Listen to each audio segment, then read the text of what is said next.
Dedication and Happy Industry, by Liang Qichao. My title was created out of context by taking the two sentences from Book of Rights, working hard and enjoying the community, and lousy, safe in one's home and happy in one's work. There is no need to ask whether what I said is consistent with the original meaning of Book of Rights and lousy. But I am convinced that the four words, dedication and contentment, are the only way to live human life. The main focus of this question is naturally on the words, respect, and la. But it is easy to understand that one must first have karma before there is a respectable and enjoyable subject. Therefore, before I talk about the main text, I first want to talk about the necessity of karma. Confucius said, "How difficult it is to be full all day long and have no intention of doing anything." He also said, "Living in groups all day long. How difficult it is to be humble in words, good in deeds, and small in wisdom." Confucius was a great educator. There was no one in his mind who could not be taught. But for these two types of people, he shook his head and sighed, "It's difficult." Disaster. Quote, "It can be seen that there is a cure for all the problems in life, but there is no cure for the vagrant. Even if the great sage meets him, there is nothing he can do." There was a famous monk in the Tang dynasty, Zen master Baizhang. He often taught his disciples two maxims. A day without work is a day without food. In addition to going to church to preach the sermon every day, he also had to sweep the floor, clean the table, and wash clothes by himself until he was 80 years old. He did this every day. Once, his disciples wanted to serve him. The old Zen master, who kept his words and deeds in mind, quietly did all the work he should do that day. He was honest and polite, and absolutely refused to eat that day. I quote these two passages from Confucianism and Buddhism. However, it proves that everyone must have a legitimate occupation and everyone must work continuously. If someone asks me, which of all walks of life comes first? Which of all evils comes first? I will answer without hesitation. Which of all walks of life comes first, and all evils of laziness come first? Lazy people without a job are simply worms in society, thieves who rob others of the fruits of their hard work. We must thoroughly punish this kind of people and never tolerate them. Today's talk, designed for students who are preparing for their careers, it tells them what attitude they should adopt towards their current careers. The first thing is to be dedicated. The word jing is the simplest and easiest way for ancient sages to teach people how to behave. Unfortunately, some people later described the direct method as too subtle, making it impractical. Only Zuzi explained it best. He said, "When the Lord is not comfortable, it is respect." In modern terms, whenever you do something, you will be respectful. To be loyal to one thing and concentrate all your energy on it without focusing on it at all is to respect. What's so respectable about karma? Why should we respect it? On the one hand, human beings work to live, and on the other hand, they also live to work. Human beings are not machines specially made by God to digest bread. Naturally, everyone should decide on one thing to do based on their own status and talents. Everything that can be called a thing is respectable in nature. Being a president is one thing, and pulling a rickshaw is another thing. From the perspective of ordinary people, the names of things are superior and inferior. From the perspective of academic analysis, the nature of things is not superior or inferior. as long as the person becomes the president. Only those who can pull a rickshaw will do so if they believe that I can be the president. Seriously treat the presidency as a serious matter. Those who pull rickshaws will only pull rickshaws if they believe that I can do so. In fact, treating pulling a car as a serious thing is a reasonable life. This is called professional sanctity. There is no profession that is not sacred, so there is no profession that is not respectable. That's the only thing. So we don't have any different choices for various professions. In short, in life, one has to work every day. To work is merit, not to work is sin. As for what kind of labor should I do? It all depends on my talents and my situation. Because of one's own talents and status, if one performs a kind of work to perfection, then one is the first-class person in the world. How can we achieve perfection in a kind of labor? The only secret is to be loyal and loyal. What comes out of your heart is respect. Zhuangzi records the story of the rickety father-in-law Cheng Xiao, saying, "Although the heaven and earth are huge and there are many living things, only I, Xiao Yi, know them. Whenever you do something, so I regard this matter as my life, no matter what other benefits, I am not willing to sacrifice what I am doing in exchange for him. I trust my carpenter to make a good table. It is of the same value to you as politicians to build a republic. I can trust me to clean up the toilet as a manure picker, and it is of the same value to you as soldiers to defeat an enemy army pressing down on the border. We all work for society. You don't have to envy me, and I don't have to envy you. What I'm afraid of is that if I don't do this properly, I'll be sorry for the food I've eaten that day. So when I do this, not willing to be distracted at all, Zheng Wenjing said, sitting on this mountain and looking at that mountain will accomplish nothing. I once saw a book written by a French scholar comparing the national characteristics of Britain and France. He said, when the British are on official business, inside the room, I only saw them immersed in writing and doing their business in the French office. I only saw them holding cigarettes in their mouths as if they were in a trance. The British walk with their eyes focused, as if they are concentrating all their energy on walking. French people always look around when walking, as if they don't take walking seriously. Whether these comparisons are accurate or not, I don't care, but they can very well be a footnote to the word dedication. If what he said is true, the British are respectful. The French are disrespectful to a person and their profession. From a theoretical point of view, they are desecrating the sanctity of the profession. From a practical point of view, they must have done something wrong and ended up harming themselves. Therefore, professionalism is the most necessary and most beneficial to life. Zhuangzi said, use one's will without distinction, but focus on God. Confucius said, act in one's position, and do not want to be outside. The dedication mentioned is nothing more than these principles. The second thing is to be happy with your work. Work is so hard. This kind of sighing sound will always come out of anyone's mouth. But I want to ask him, working is hard, wouldn't it be hard if you don't work?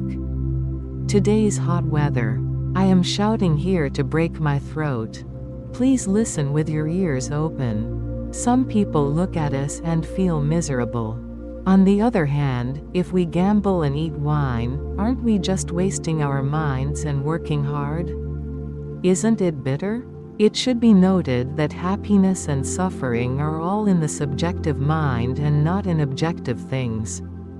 From the second of life to the second of death, except for sleeping, one cannot put all the limbs and 5 senses away for use. Just use it once. It's either a waste of time or a lot of effort, and hard work is always inevitable. People who know how to calculate can only find happiness from hard work. I think the most miserable people in the world are the unemployed vagrants who wander around all day long. They don't know where to put their bodies and hearts, and their lives are really sad. The second class of miserable people are those who hate their own karma. They clearly have to do this thing, but they are unwilling to do it. Can you escape if you don't want to do it? In the end, you can't. In the end, I still did it with a frown and a sad face. Isn't this just a joke for myself? Let me tell you the truth. Every career is interesting. As long as you keep doing it, fun will happen. Why? First, because every career has many layers and twists and turns. It is most intimate and interesting to be involved in it and watch its changes and progress. Secondly, because the achievement of every career is inseparable from struggle. Struggle step by step to increase the weight of happiness from hard work. Third, due to the nature of the profession, one often has to compare with others in the same industry. It's like playing ball and getting pleasure from winning. Fourth, when you concentrate on a career, you can put an end to many wandering thoughts and delusions, and avoid endless boredom. Confucius said, "Those who know are not as good as those who are good at it, and those who are good at it are not as good as those who are happy." Life is valuable only if you can appreciate the interesting life from your career. Confucius recounted his life and said, "As a human being, he is so angry that he forgets to eat, and he is happy and forgets his worries. He does not know that old age is coming." This kind of life. It is truly an ideal life for mankind. There are two sentences that have been most used in my life. One is responsibility, and the other is fun. I myself often strive to realize and reconcile these two sentences. I often repeat these two sentences to my friends. What I talked about today is that dedication is responsibility, and being happy with work is fun. I firmly believe that a reasonable human life should be like this, and I hope you all will enjoy it with me. Letter to Captain Butler on the Anglo-French Allied Forces expedition to China is selected from the collected works of Hugo. Sir, you asked for my opinion on the expedition to China. You thought this expedition was decent and excellent. Thank you for taking my thoughts seriously. In your opinion, the expedition to China under the dual banner of Queen Victoria and Emperor Napoleon was a glory shared by France and England, and you want to know, how much praise will I give to this victory of Britain and France? Since you want to know my opinion, please read on. In a corner of the world, there is a world miracle. This miracle is called the Old Summer Palace. Art has two sources. One is ideal, which produces European art. The other is fantasy, which produces Eastern art. The Old Summer Palace is to fantasy art what the Parthenon is to ideal art, and this is all that the imagination of an almost superhuman nation can produce. Unlike the Parthenon, this is not a rare, unique work. It is an example of some kind of colossal scale of fantasy, if fantasy can have a model. Please imagine that there is a building that cannot be described in words, something like a moon palace. This is the Old Summer Palace. Please use marble, jade, bronze, and porcelain to build a dream, and use cedar to make its roof. Cover it with precious stones from top to bottom, cover it with silk and satin, build a temple here, a harem there, build a city tower, put statues of gods and strange beasts inside, decorated with glass, enamel, gold, and powder. Ask an architect who is also a poet to build the 1001 Dreams of 1001 Nights, add gardens, square pools, fountains, and flocks of swans, ibises, and peacocks. In short, please assume that some kind of dazzling cave in human imagination looks like a temple or a palace, and that is this famous garden. It took 2 generations of long-term labor to create the old summer palace. For whom was this building, as big as a city, the culmination of generations? For the people of all countries. Because everything created by the years belongs to human beings. Artists, poets of the past. Philosophers all know the old summer palace. Voltaire talked about the old summer palace. People often say, Greece has the Parthenon, Egypt has the pyramids, Rome has the Colosseum, Paris has Notre Dame, and the East has the old summer palace. If you say, no one has seen it but everyone has dreamed of it. It was some horrifying and unknown masterpiece, dimly visible in the indescribable morning light.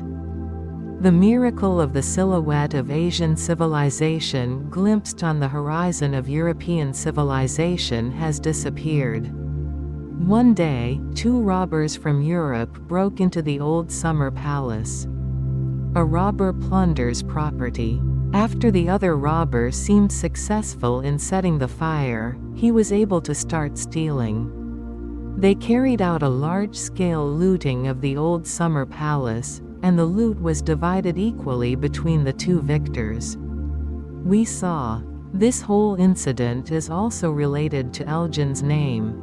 This name reminds people of the Parthenon. What they did to the Parthenon in the past, they are doing to the old summer palace now.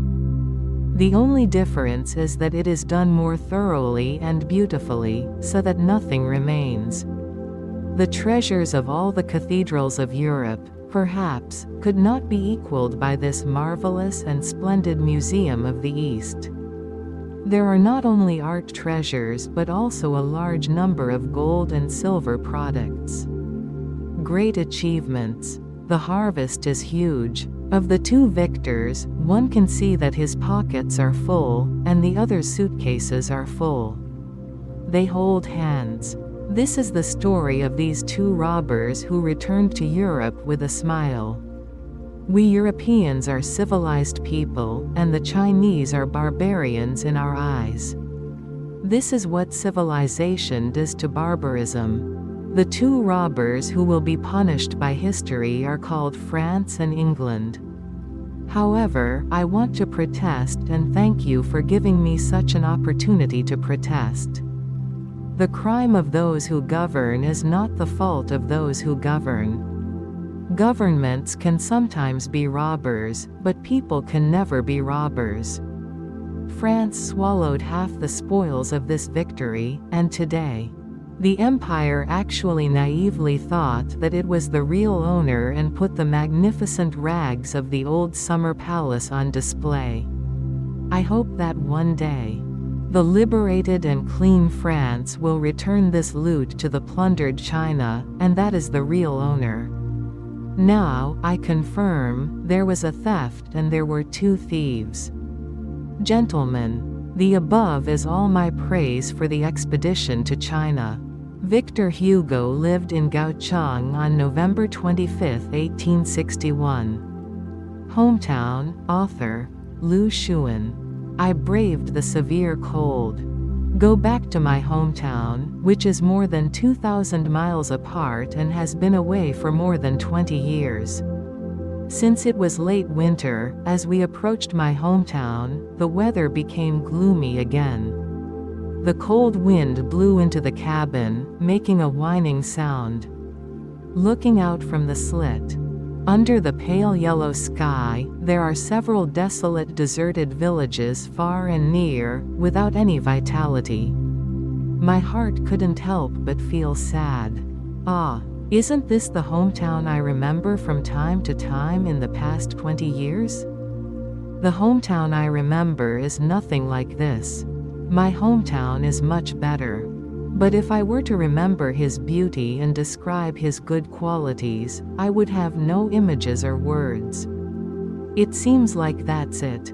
So I explained to myself that this was also the case in my hometown. Although there was no progress, it was not necessarily as sad as I felt. This was just a change in my own mood, because I was not in a good mood when I returned to my hometown this time. I came here specifically to say goodbye to him. The old house where we have lived together as a family for many years has been sold to someone else. The deadline for handing over the house is only this year, so it must be done before the first day of the first lunar month. I said goodbye to the familiar old house and moved away from my familiar hometown, moving to a different place where I was looking for a living. The next morning I arrived at the door of my house. Many dead grass stems on the corrugations were shaking in the wind. I was explaining the reason why this old house would inevitably change hands. The family who lived a few rooms away had probably moved out, so it was very quiet. When I arrived outside my room, my mother had already come out to greet me. Then my 8-year-old nephew Honger came out. My mother was very happy, but she also had a lot of sadness in her face. She taught me to sit down, rest, and drink tea, not to mention moving. Honger has never seen me. We stood far away and just watched, but we finally talked about moving. I said that the apartment outside had been rented, and I bought a few pieces of furniture.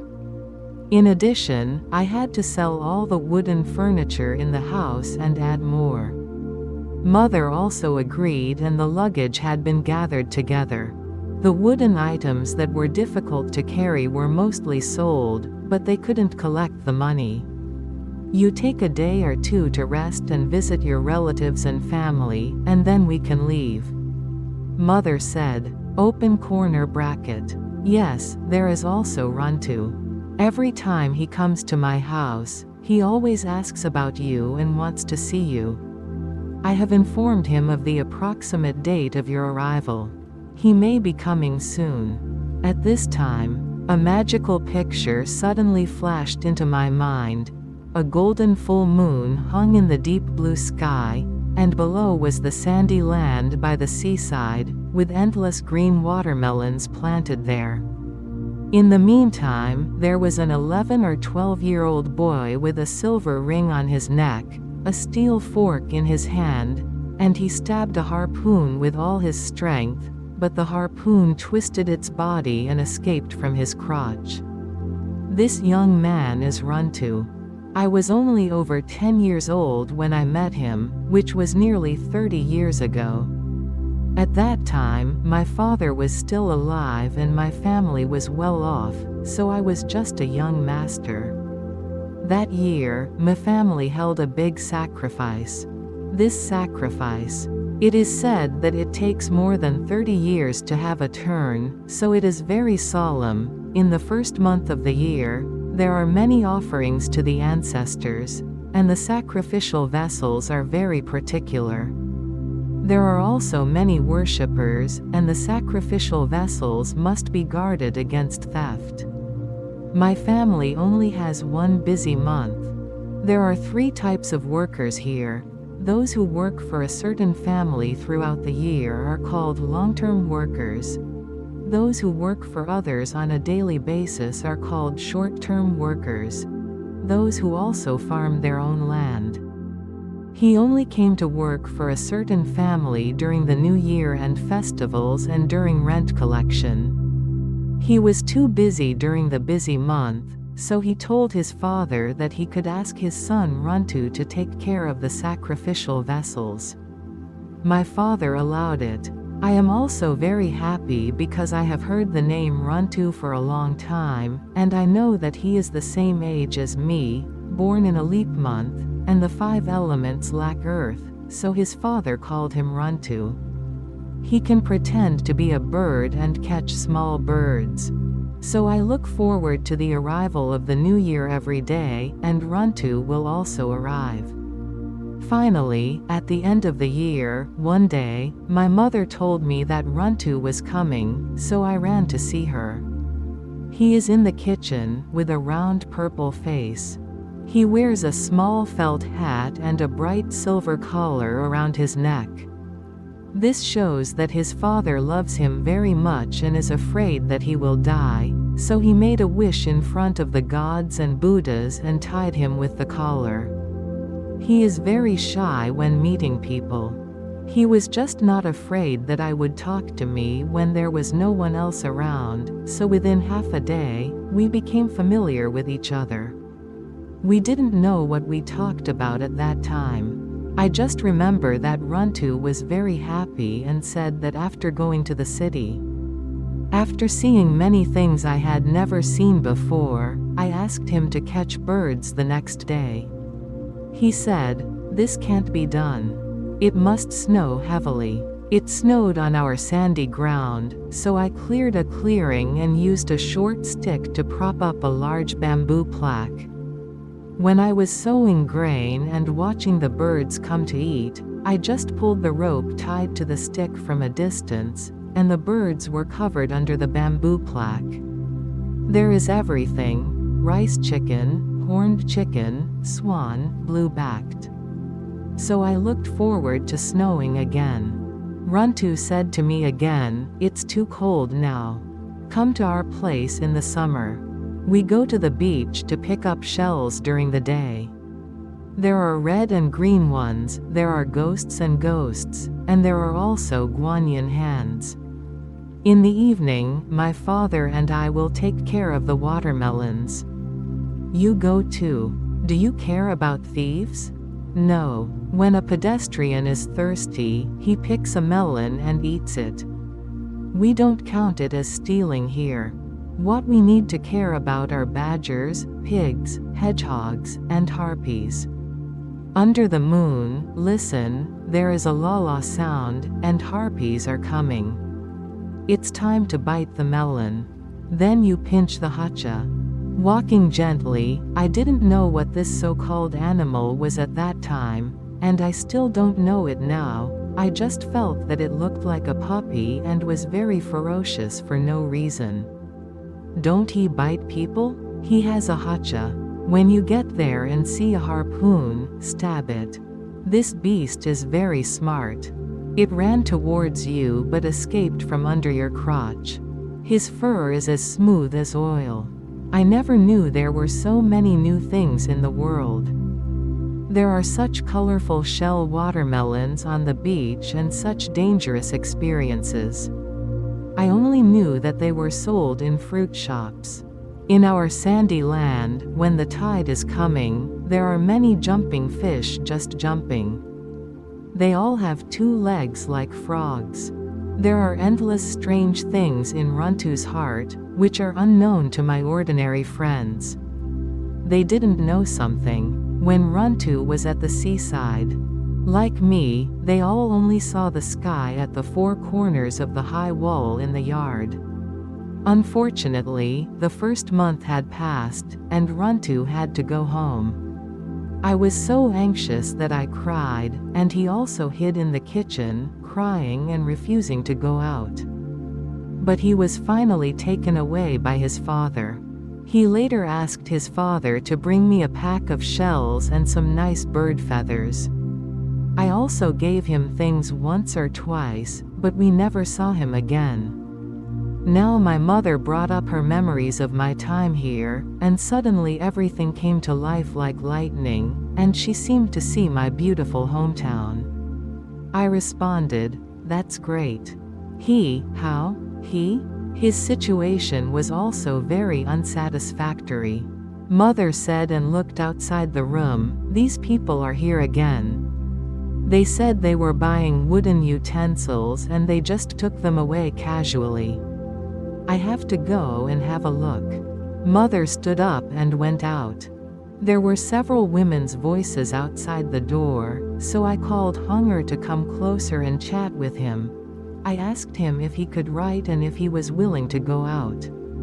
Shall we go by train? Let's go by train. Where's the boat? Take the boat first. Ha, this looks like it. With such a long beard, a sharp and strange sound suddenly screamed.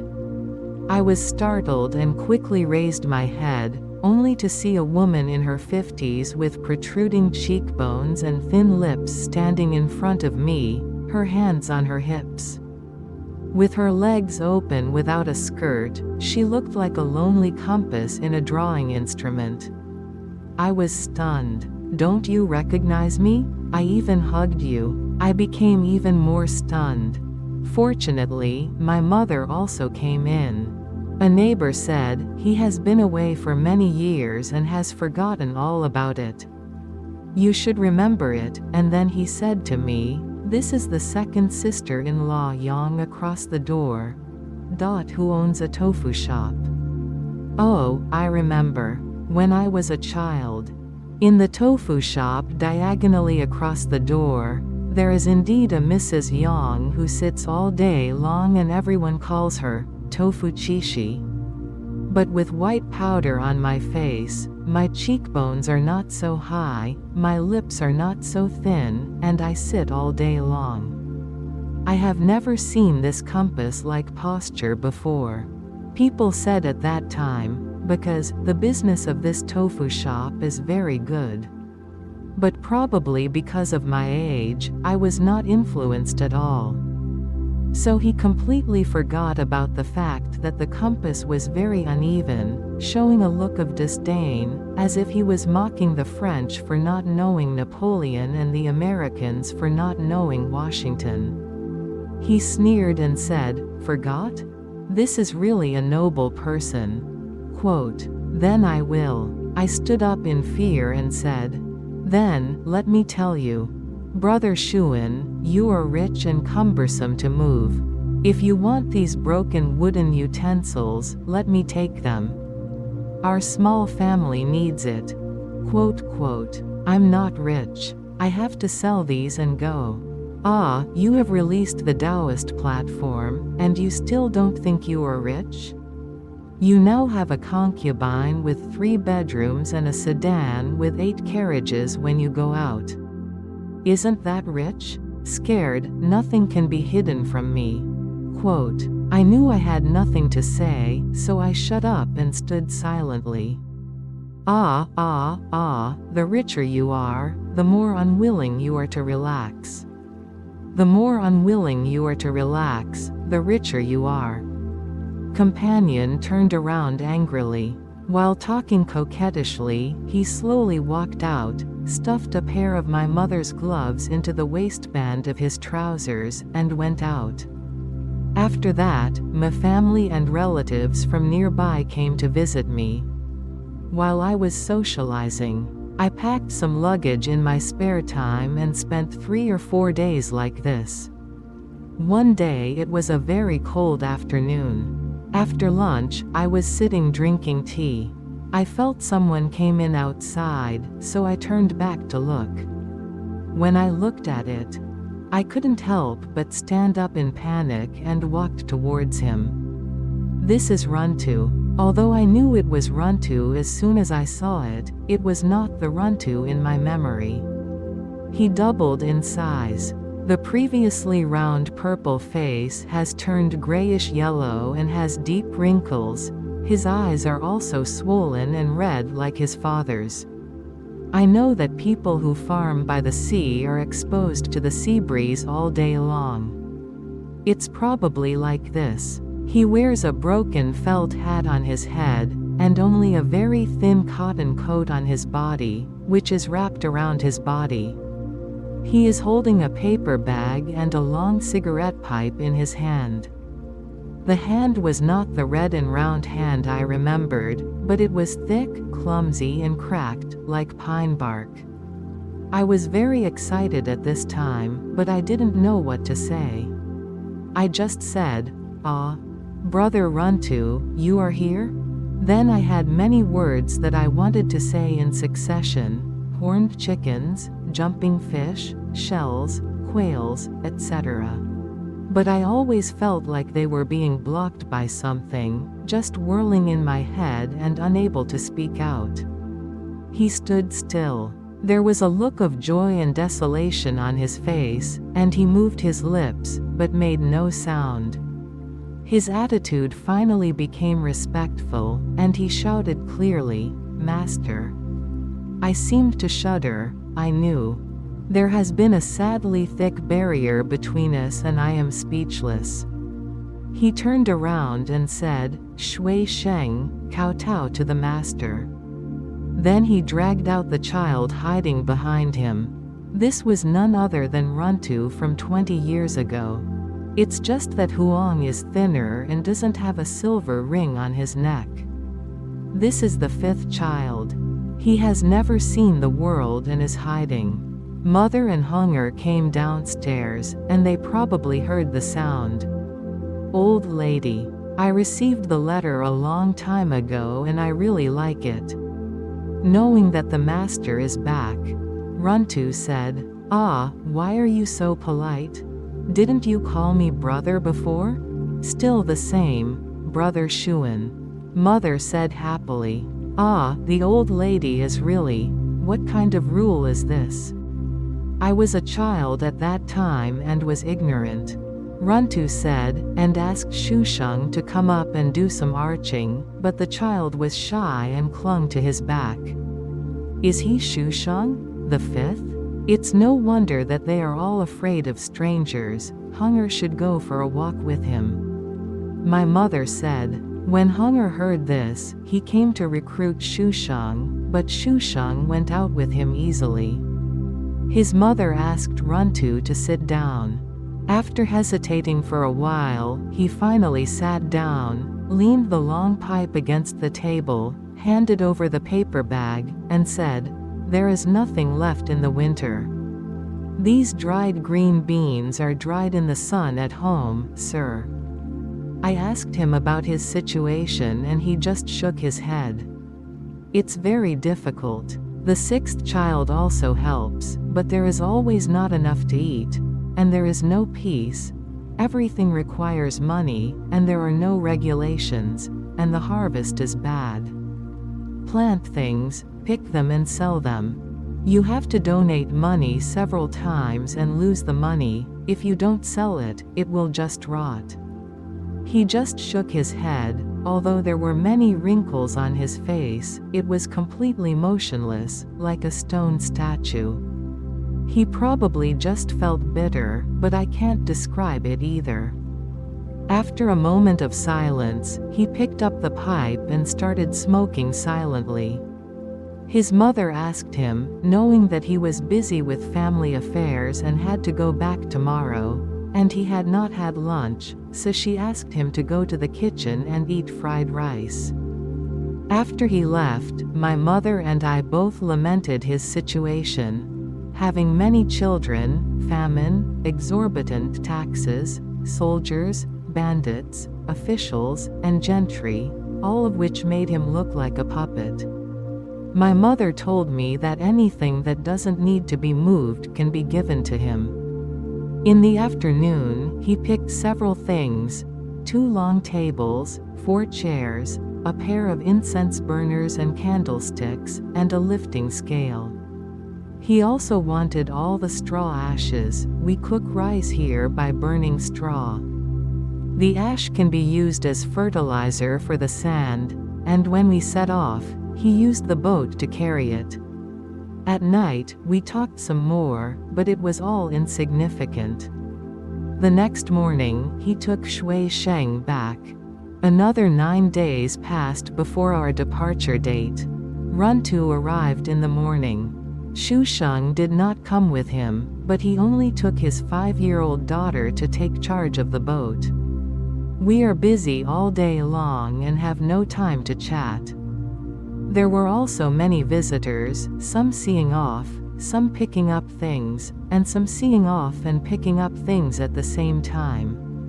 By the time we got on the boat in the evening, all the shabby, large and small things in the old house had been swept away. As our boat moved forward, the green mountains on both sides of the bank turned into a deep dark color in the dusk, and they retreated towards the stern of the boat. Hunger and I were leaning against the boat window, looking at the blurry scenery outside. He suddenly asked, "Uncle, when will we come back?" "Come back? Why do you want to come back before you leave?" But Shusheng invited me to his house to play. He opened his big black eyes and thought dreamily. My mother and I were both a little confused. Then she brought up Runtu Lai and her mother said, "Sister-in-law Yang, who is a tofu chishi, has been coming to our house every day since we packed her luggage. The day before yesterday, she took out more than 10 dishes from the ashes." After talking about it, it must be said that Runtu buried it and he could move it back home together when the ashes were being transported. When Sao Yang found out about this, she took credit for it and took the dog to death. This is how we raise chickens here.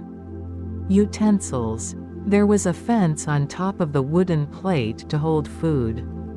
Chickens could reach in and peck, but dogs couldn't. They could only watch and get angry. He ran away as fast as he could. Thanks to his small feet, he could run so fast.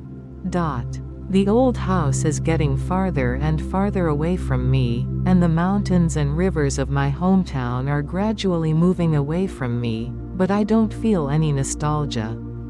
I just feel like there are invisible high walls around me, which isolate me and make me very depressed. The image of the little hero with the silver collar on the watermelon field was originally very clear to me, but now it's suddenly blurred, which made me very sad. Both mother and Hunger fell asleep. I lie down. Listening to the gurgling sound of water under the boat knows that I am walking my way. I thought, I am so isolated from Runtu, but our descendants are still angry. Isn't Hunger missing Shui Sheng? I hope they will no longer be like me and become estranged from each other.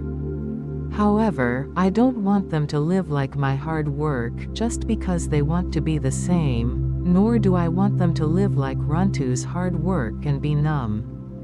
Nor do we want to live in vain like other people's hard work. They should have a new life, one that we have never lived. I thought about hope and suddenly became afraid.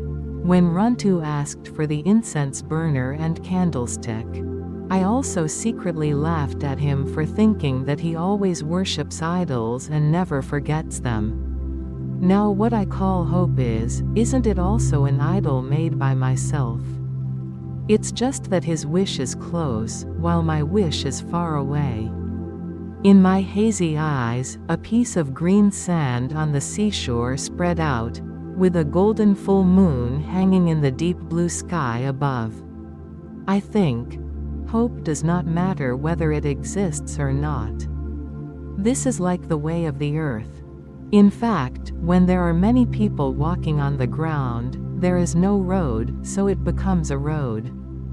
January 1921. My Uncle Jules, author, Maupassant, a poor old man with a white beard, begged us. I was somewhat surprised that my companion, Joseph de Franche, gave him 100 sous. He then said to me, "This miserable man reminds me of something from the past." The memory of this past event has always stuck with me, so I will tell you about it. The thing is this. My family is originally from Le Havre and is not rich. We live a decent life, that's all. My father worked all day long and came home late from the office, but he didn't make much money. I have 2 sisters. My mother was in great pain because of the financial constraints at home. She often had harsh words to say. Jisong scolded Wei and scolded her husband harshly. The poor man then made a gesture that made me feel sad. He wiped his forehead with his open hand. He seemed to be wiping away beads of sweat that weren't actually there but didn't answer anything. I felt his helpless pain. We save everything. We never accept invitations to dinner parties, lest we have to return the invitation. When buying daily necessities, you should also take advantage of the sales or the remaining stocks in stores. The sisters sew their own dresses, and they have to negotiate for a long time to buy 15 centimes per meter of lace. What we usually eat on weekdays is thick soup made with meat oil and beef made with different seasonings. It is said that this is both hygienic and nutritious, but I would rather eat something else. If I lose a button or tear my pants, we would get scolded, but every Sunday we would dress up and go around the seawall. My father was wearing a formal suit, a hat on his head, and gloves on his hands.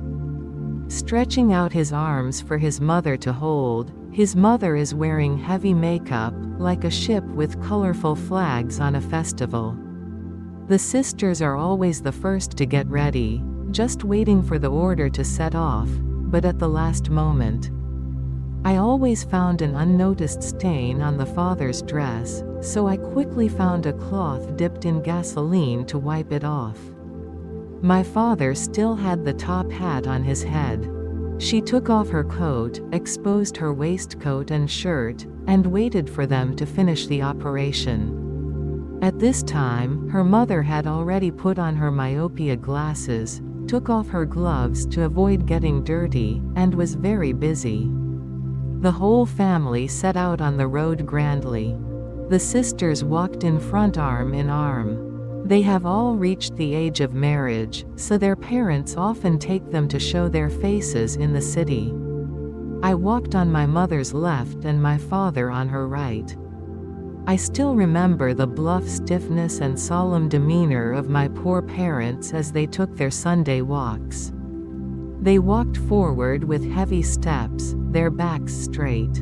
Their legs were stiff as if something extremely important depended on their movements. And every Sunday, I see large ships coming into the harbor from strange and distant countries. My father would always repeat the same words word for word, "Ah! How wonderful it would be if Jules were on this boat." My father's younger brother, Uncle Jules, was now the only hope for the family. But he used to be a nuisance to the whole family. I had often heard my family talking about him since I was a child. In my imagination, I was already so familiar with him, as if I could recognize him at a glance. I know a lot about his life before he went to America, although everyone talks about that period in hushed tones. It is said that he had some misdeeds, or that he squandered some money. For a poor family, this is a big sin. In a rich family, if there is a person who likes to eat, drink and have fun, it is doing something stupid. People call him a libertine, and laugh it off. But in a family with limited resources, if a young man wants to harm his parents even if they have some money, then he becomes a scum, a scoundrel, and a bad guy. Although it is the same situation, this contrasting treatment is appropriate because only the consequences determine the severity of the behavior. In short, Uncle Yule not only squandered his share of the inheritance but also greatly reduced the share that my father expected to receive. According to the fashionable practice at that time. So his family put him on a merchant ship sailing from Le Havre to New York and went to America. 3. As soon as we got there, my Uncle Jules started doing some kind of business. And soon he wrote to say that he had made some money and hoped to be able to compensate for the losses he had caused to my father. This letter caused a great shock in my family. Yule, everyone said that Yule is worse than shit. All of a sudden, he became an honest man with a conscience, a good son of the de Franche family, just like all the de Franche family, they were upright. Another captain told us. He rented a large shop and made a big business. 2 years later he wrote in his second letter, "My dear Philip, I am writing you this letter so that you will not worry about my health. I am in good health. Business is also going very well. I am leaving tomorrow for a long trip to South America. Maybe I won't be able to hear from you for several years. Don't worry if I don't write to you. I will come back to Havre as soon as I get rich. I hope it won't be too long and we can live a happy life together." This letter became the gospel of the whole family. Whenever you get a chance, read it aloud and show it off to everyone you meet. Sure enough, Uncle Yule didn't write again for 10 years, but my father's hope grew with time, my mother often said. When the kind-hearted Yule comes back, our situation will be different. He is truly a man of great powers. So every Sunday, my father would always repeat his eternal words when he saw the big black ship blowing snake-like black smoke toward the sky. Ah! It would be great if Jules was on this ship. Quote, "People even thought that they were about to see him waving his handkerchief and calling, 'Hello, Philippe.'" It was certain that Jules would return home in rich clothes, and people had already conceived thousands of plans on this basis. He even made a reservation, using his uncle's money, of course, to buy a country house near Angouville. Whether my father has begun negotiations on this matter, I really can't say. My eldest sister was 28 and my second sister was 26. They have not yet gotten married, and the whole family is worried about this. Finally, a man came to propose to my second sister. That's a clerk. It's not eye-catching but passable.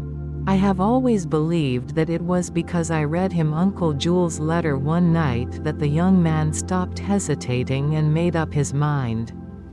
The family hurriedly accepted his request and decided to take a small trip to Jersey, after the wedding. For poor people, Jersey is the most ideal place to travel. The road is not far. Crossing the sea in a small steamer, you are on foreign soil, since the island belongs to the British. In other words, a Frenchman only needs a 2-hour flight. It was possible to watch a neighboring people study the customs of this little island under the flag of Great Britain, although some plain-spoken people said that the customs there were extremely bad.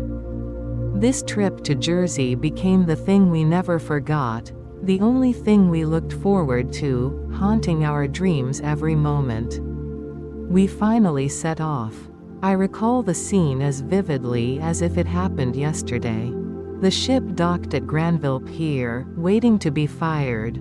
My father nervously supervised the loading of our 3 pieces of luggage onto the ship. My mother couldn't help but reach out to hold my unmarried sister, because since the other sister got married, she was like the only chick left in the nest, losing her soul. Behind us is the newlywed couple. They always lag behind, making us always have to look back. The ship blew its whistle. Finally we all got on board, and the boat left the breakwater. Sailing into the distance on a sea as calm as a green marble tabletop, we watched the coast recede, feeling happy and proud like all those who rarely travel. My father stretched out his belly under the coat so much that Gao's family had carefully wiped off all the stains on the coat that morning, so he was exuding the usual gasoline smell around him. I knew it was Sunday when I smelled it. Suddenly, he saw 2 gentlemen treating 2 fashionably dressed ladies to eat oysters. A ragged old sailor used a knife to pry open the oysters and handed them to the gentleman, who then handed them to the 2 ladies. They eat oysters in a very particular way, using a delicate handkerchief to hold the oyster shell. He stretched his mouth forward to avoid soiling his dress. Then he drank the juice with a brisk sip and threw the empty shell into the sea. My father may have been impressed by the elegance of eating oysters on a moving ship. He thought it was grand, elegant, and high-end, so he walked up to my mother and my two sisters and asked, "I'll treat you to oysters. Do you want them?" My mother hesitated because it would cost her money again. But my two sisters immediately agreed, and my mother said angrily, "I'm afraid it will hurt my stomach. Just buy it for the children, but don't eat too much. If you eat too much, you will get sick." Then she asked. I turned around, adding, "As for Joseph, he doesn't need to eat, don't spoil the child." I had no choice but to stay with my mother, although I felt that it was unfair to favor one against another. My eyes have been following my father. Seeing him leading his two daughters and son-in-law to the old sailor in rags in a grand manner, the two ladies had just walked away. My father taught my sisters how to eat without spilling the juice. He even demonstrated by grabbing an oyster. He just tried to imitate the two ladies. The juice actually spilled all over his dress. At this time, I heard my mother mutter, "It would be nice to just stay calm." But my father seemed to suddenly become nervous. He took a few steps back. He stared at his daughter and son-in-law who were crowding around the oyster cellar, then suddenly turned around and walked toward us. "It's strange, this oyster plow looks so much like Ure." My mother was stunned for a moment and asked, "Which Ure is that?" My father said, "Of course, it's my brother. If I hadn't known that he was in America and doing well, I would have thought it was him." My mother panicked and stammered, "You're crazy. Since you know it's not him, why are you talking such nonsense?"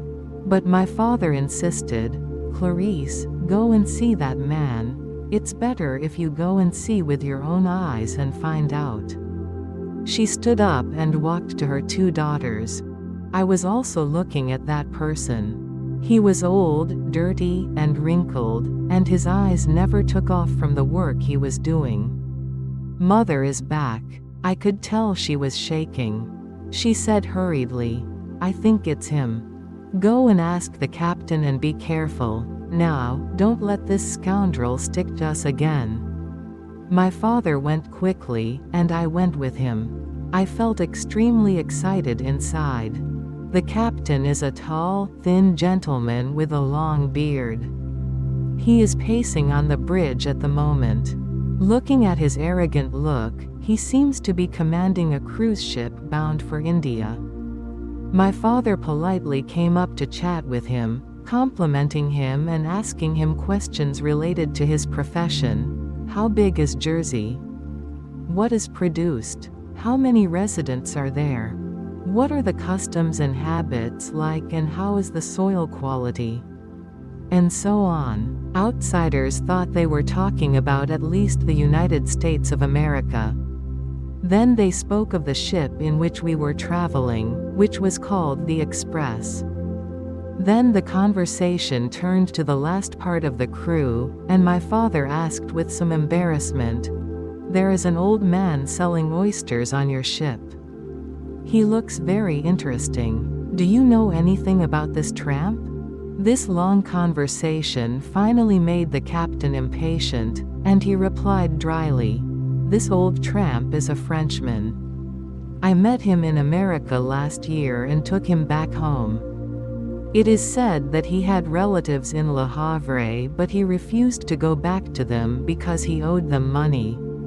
His name is Jules. Jules Darmench or Darvanch, or something similar to this. It is said that he once made a fortune there, but look at how depressed he is now." My father's face turned pale, his throat was choked, his eyes were dull, and he kept saying, "Ah. Ah. Very good. Great. I'm not surprised. Thanks, Captain." He went back to my mother, extremely upset. My mother said, "Sit down quickly, don't let them see anything." My father sat down on the bench. While stammering, "It's him, it's really him." He then asked, "What should we do?" My mother quickly replied, "Call the children back first. Since Joseph knows everything, let him go. Find them. We must be especially careful not to let our son-in-law suspect anything." My father seemed to be stunned and lamented in a low voice, "What a disaster." My mother suddenly became furious and continued, "I've known for a long time that this thief has no future and he will one day become a drag on us. As if there is any hope for a member of the DeFranche family." Quote, "My father wiped his forehead with his hand as he often did when his wife scolded him. My mother went on, "Give Joseph the money quickly and let him pay for the oysters. It's just that the beggar didn't recognize him, otherwise there would have been a lot of fun on this boat. Let's get to the other side of the boat before that man gets close to us." She stood up, gave me 100 sous coin. They walked away. My sisters had been waiting for their father for a long time and were surprised when he didn't come. I told them that Mom was a little seasick, and then asked the oysterman, "How much shall we pay you, sir?" I actually want to say my uncle. He answered, 2.5 francs. I handed him 100 sous, and he gave me the change. I looked at his hands, they were rough sailor's hands full of wrinkles. I looked at his face again and it was a pitiful old face, frowning and weather-beaten. As I watched, I said to myself silently, "He is my uncle, my father's brother, and my biological uncle." I gave him a tip of 10 sous and he thanked me and said, "God bless you, my young gentleman." That was the tone of voice that poor people used when receiving alms. I thought he must have begged there. My sisters looked at me in surprise at my generosity. When I handed the remaining 2 francs to my father, my mother was very surprised and asked, "Eating 3 francs? This is impossible." I declared in a firm tone. I gave him a tip of 10 sous. My mother was so angry that she jumped to her feet, stared at me and said, "You are crazy. Give 10 sous to this man, this scoundrel."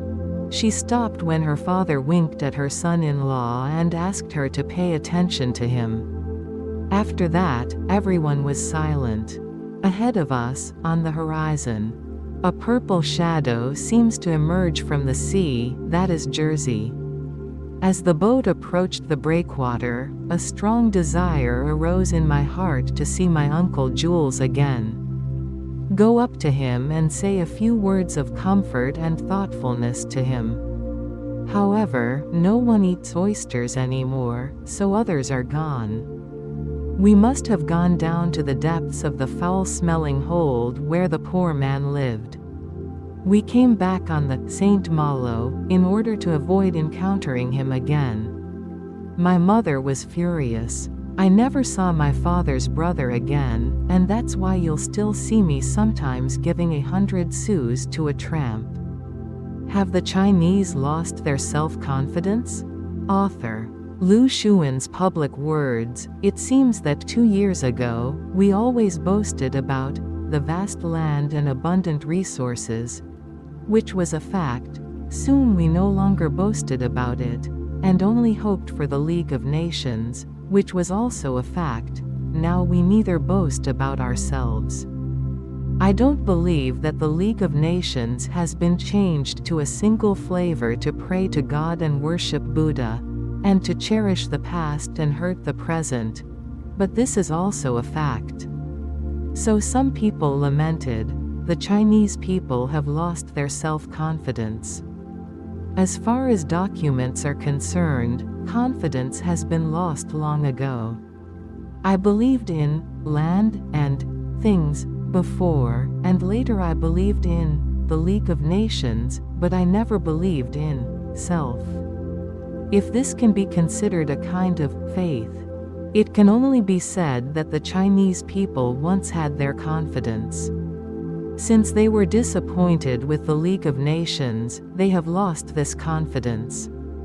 If they lose their confidence, they will doubt themselves and turn around.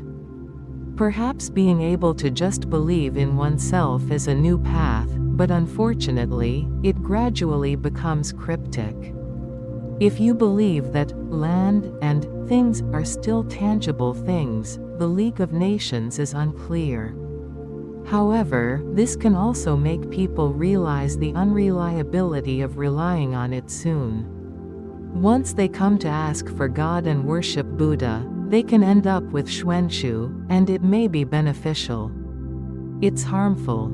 As soon as the time find not come out divid clear the fruit come, it can make people more long-lasting has. The Chinese people are now developing the power of self-deception. Self-deception is not a new thing now. It is just becoming more and more obvious and covering everything. However, under this cover, we have Chinese people who have not lost their self-confidence. Since ancient times, we have had people who worked hard, people who prayed for the people who sacrificed their lives to seek justice. Even though it is the so-called official history, which is equivalent to the genealogy of emperors, generals and prime ministers, they often cannot hide their glory. This is the backbone of China. There are not many people of this type even now. They are convinced that, do not deceive yourself, they are fighting one after another, but one side is always being destroyed, obliterated, and destroyed in the darkness, and cannot be known to everyone. It is said that the Chinese people have lost their self-confidence. It is used to refer to some people, but if it is applied to all, it is simply a slander. When it comes to Chinese people, we must not be deceived by the self-deceptive powder applied on the surface, but look at their muscles, bones and backbone. Articles about whether there is a prime minister who is confident in his power are not enough evidence. You have to look under the ground for yourself. September 25th. Creation Declaration, Dao Xingzi, the unfinished work of the Creator. Let's take that and keep creating. Religionists create gods to worship. The highest one created God, the second one created the God of heroes, and the third one created the God of wealth, the God of earth, and the God of earth for his worship. Those who save trouble create ready-made gods from others to worship, while the supremists create lovers to worship. Stupid people use the name of love to turn their lovers into ugly and shameless sluts to destroy. The one who destroys his lover is not a devil who pursues the supremacy of love, but a devil who pursues the bottomless doctrine of all evil, because he turns his lover into a devil. Artists like Rodin are just making stone statues. Educators who worship their own creation are not creating gods, stone statues, or lovers. What they want to create is living people who are true, kind and beautiful. The living beings who are true, kind and beautiful are our gods and our stone statues. The success of our beloved teachers is to create people worthy of their own admiration. The greatest joy of a teacher is to create students worthy of his admiration. To be more correct, Sir creates students. Students also create students. Students and students cooperate to create living beings worthy of each other's worship.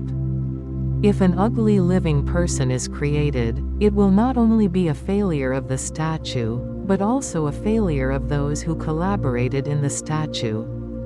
If the statue of a living person is the creation of the collective rather than the individual, then success or failure also belongs to the collective and not just to the individual.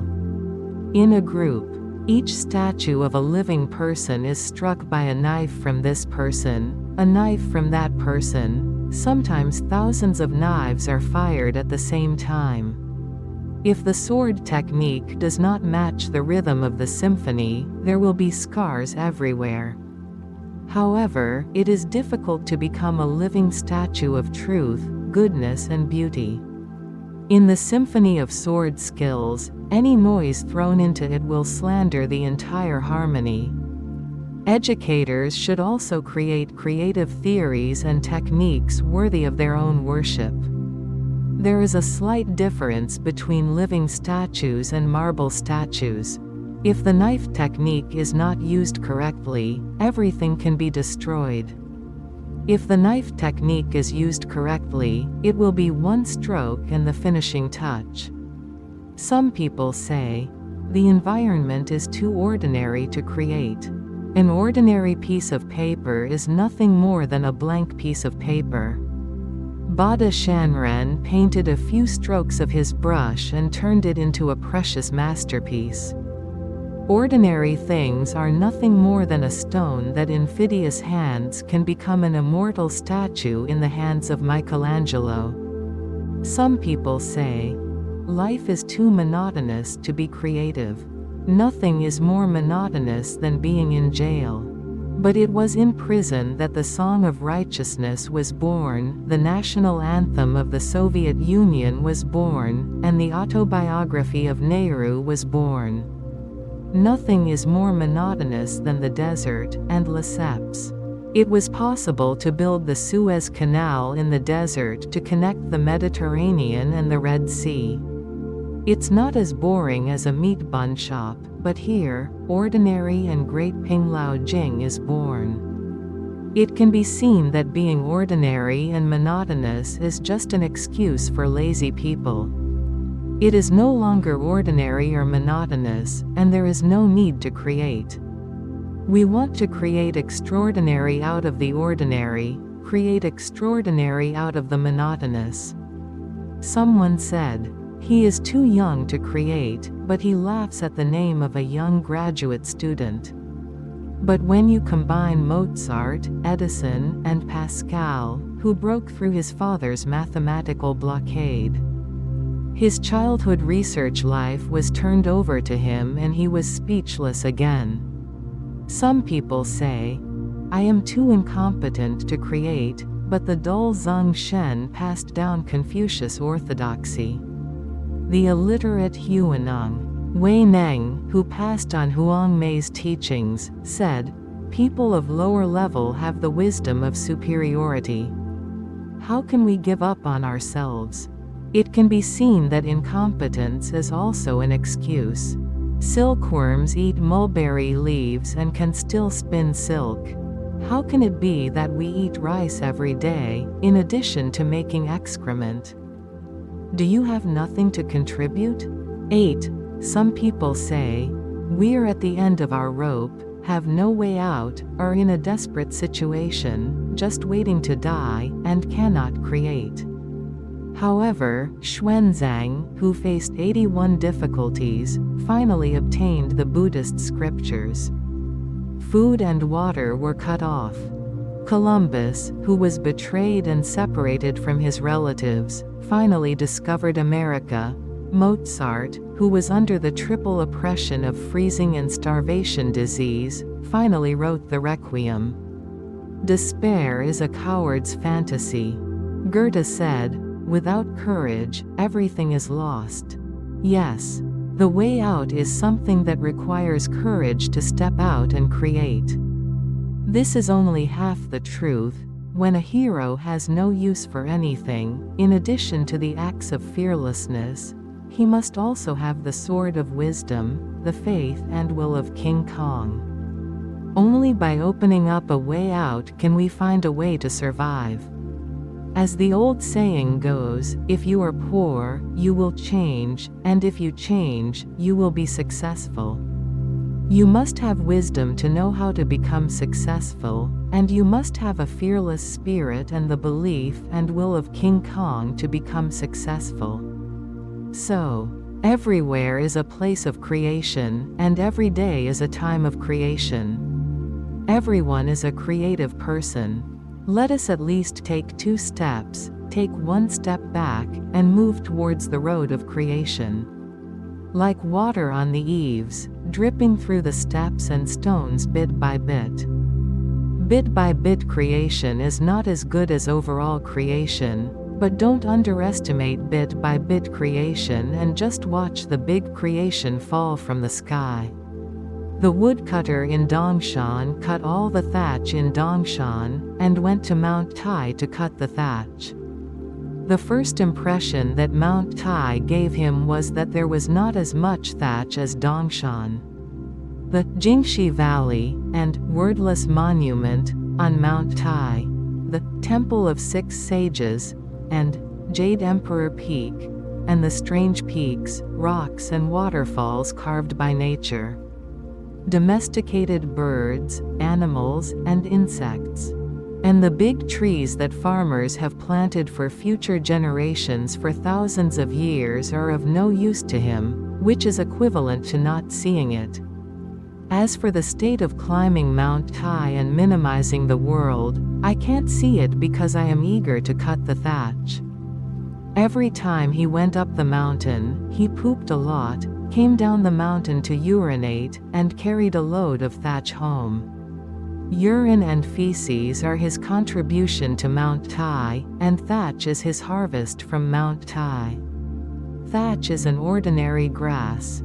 And all Taishan could give him was ordinary grass, and not as much as Dongshan. So he concluded that Taishan was an ordinary mountain, and from the perspective of cutting grass, it was even more ordinary than Dongshan, so he said. Mount Tai is not as easy as Mount Tai to be heard by the saplings of Mount Tai. Thinking that I am always standing in an inch of land, surrounded by thatch all year round, I feel ordinary, monotonous, bored, and shaken in vain, and I fantasize about a change of environment. A sapling thought so. 2 saplings thought so, and 3 saplings thought so. Over time, it became a trend, and one after another, day by day, I heard the saplings say to the woodcutter, "Old man, are you willing to take me to Dongshan to play?" The woodcutter always plucks them and bundles them with the thatch one by one, and carries them to Dongshan to cook a pot for his old woman. We can only occasionally see a few wisps of black smoke coming out of the chimney of the woodcutter's thatched house. Who can tell which wisp is the sapling and which one is the incarnation of thatch? A man who cuts grass can become a farmer who plants trees if he is willing to welcome the God of creation to live in his heart. I admit that even the woodcutter of Dongshan also had a slightly creative role, shaving and cutting Taishan's head. It's just that we wish the God of creation didn't shave off our noses or eyebrows. Come back. The seedlings you cultivate have illusions. The woodcutter comes every day with a bright sickle. Even in the dream of seedlings, you cannot give up your responsibility.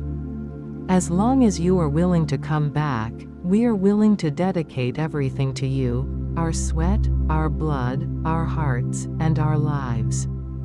Aren't you happy when you see the seedlings all over the mountain being irrigated by our sweat, blood, heart, and life under your supervision, and growing into towering trees one by one? God of creation, come back, only if you come back. Rodin said, "Evil is dryness. Only when the sweat is dry, the blood is dry, the passion is dry, stiff, dead, the dead have no intention of creating. As long as there is a drop of sweat, a drop of blood, a drop of enthusiasm.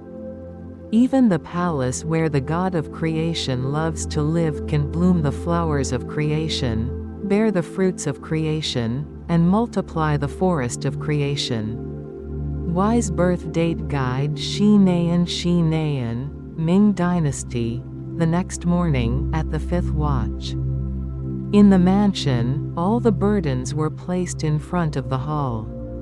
The old governor and the 2 Yuhu also took a small load of money and silk, a total of 11 loads, and selected 11 strong Shang forbidden soldiers, all of whom were dressed as porters. Yang Ji put on his cool hat. Wearing a green gauze shirt, tied with a belt and walking hemp shoes, he wears a waist knife across his mouth and a plain knife. The old governor also dressed up as a guest. The 2 Yuhu pretended to be his companions. Everyone took a simple knife and a few canes. Liang Zhongshu paid his respects to Liang Zhongshu and paid his respects to Liang Zhongshu in the hall. Seeing the soldier set off on his way, Yang Ji, Xie Dugan, and 2 Yuhu were in custody. There were 15 people in the group, leaving the Liang mansion. Exit the city gate of Beijing and take the main road to Tokyo. Single card for 5 miles, double card for 10 miles. It was mid-May and the weather was fine. Although it was sunny, it was extremely hot and difficult to walk. Today, Yang Ji and his group. If you want to celebrate your birthday on June 15th, you have to travel on the road. Since I have been away from Beijing for 5 or 7 days, all I have to do is wake up early in the morning when it is cool and rest in the middle of the day when it is hot. After 5 or 7 days, there were fewer and fewer people living there and few travelers. It was a mountainous road at every stop, but Yang Ji asked Chenpai to get up and Shenshi to rest. The burdens of the 11 imperial guards were so heavy that not one of them was lighter. The weather was getting hot and I couldn't walk, so I had to rest when I saw the forest. Yang Ji hurriedly urged him to go, but if he stopped, he would scold him severely, or hit him with canes to force him to go. Although the 2 Yu house only carried some parcels and luggage, they were out of breath and could not walk. Yang Ji also said angrily, "You two are so ignorant. The relationship must be that you don't beat the master for the Sa family, but you also slowly beat him behind his back. This is no joke on the road." Then Yu Hu said, "It's not that we too have to walk slowly. In fact, it's too hot to walk, so we're falling behind. The day before yesterday, I just left early to cool off, but now I want to do it in the heat? It's just uneven." Yang Zidao. "You talk like this, but it sounds like farting. The ground we traveled on the day before yesterday had to be good, but now it was an awkward place. Who dares to leave in the middle of the night if we don't rush there in the morning?" The 2 Yuhu didn't say anything, but thought in their hearts, "This guy is not straight and he curses others." Yang Ji picked up his knife and cane and went to catch the load. The 2 Yu house sat under the willow shade tree and waited until the old capital came to the 2 Yu house and told them, "The Yang family, the rape is just a subordinate of my husband's sect. It will become bigger like this." The old capital said, "My husband must pay it in person and say, 'Don't try to break up with him,' so I kept silent. I haven't been able to see him for the past 2 days." Quan Chi Nai him. The 2 Yuhu said, "My husband is just talking about favors, it's up to you to make your own decisions." Lao Du Guan said again, "Let's just give him a try." Quote, "When we arrived at Shenpai that day, we found a hotel to rest in. The 11 imperial guards were sweating heavily, and they all sighed and boasted, and said to the old governor, We are unfortunate enough to be soldiers, and we knew we were sent out.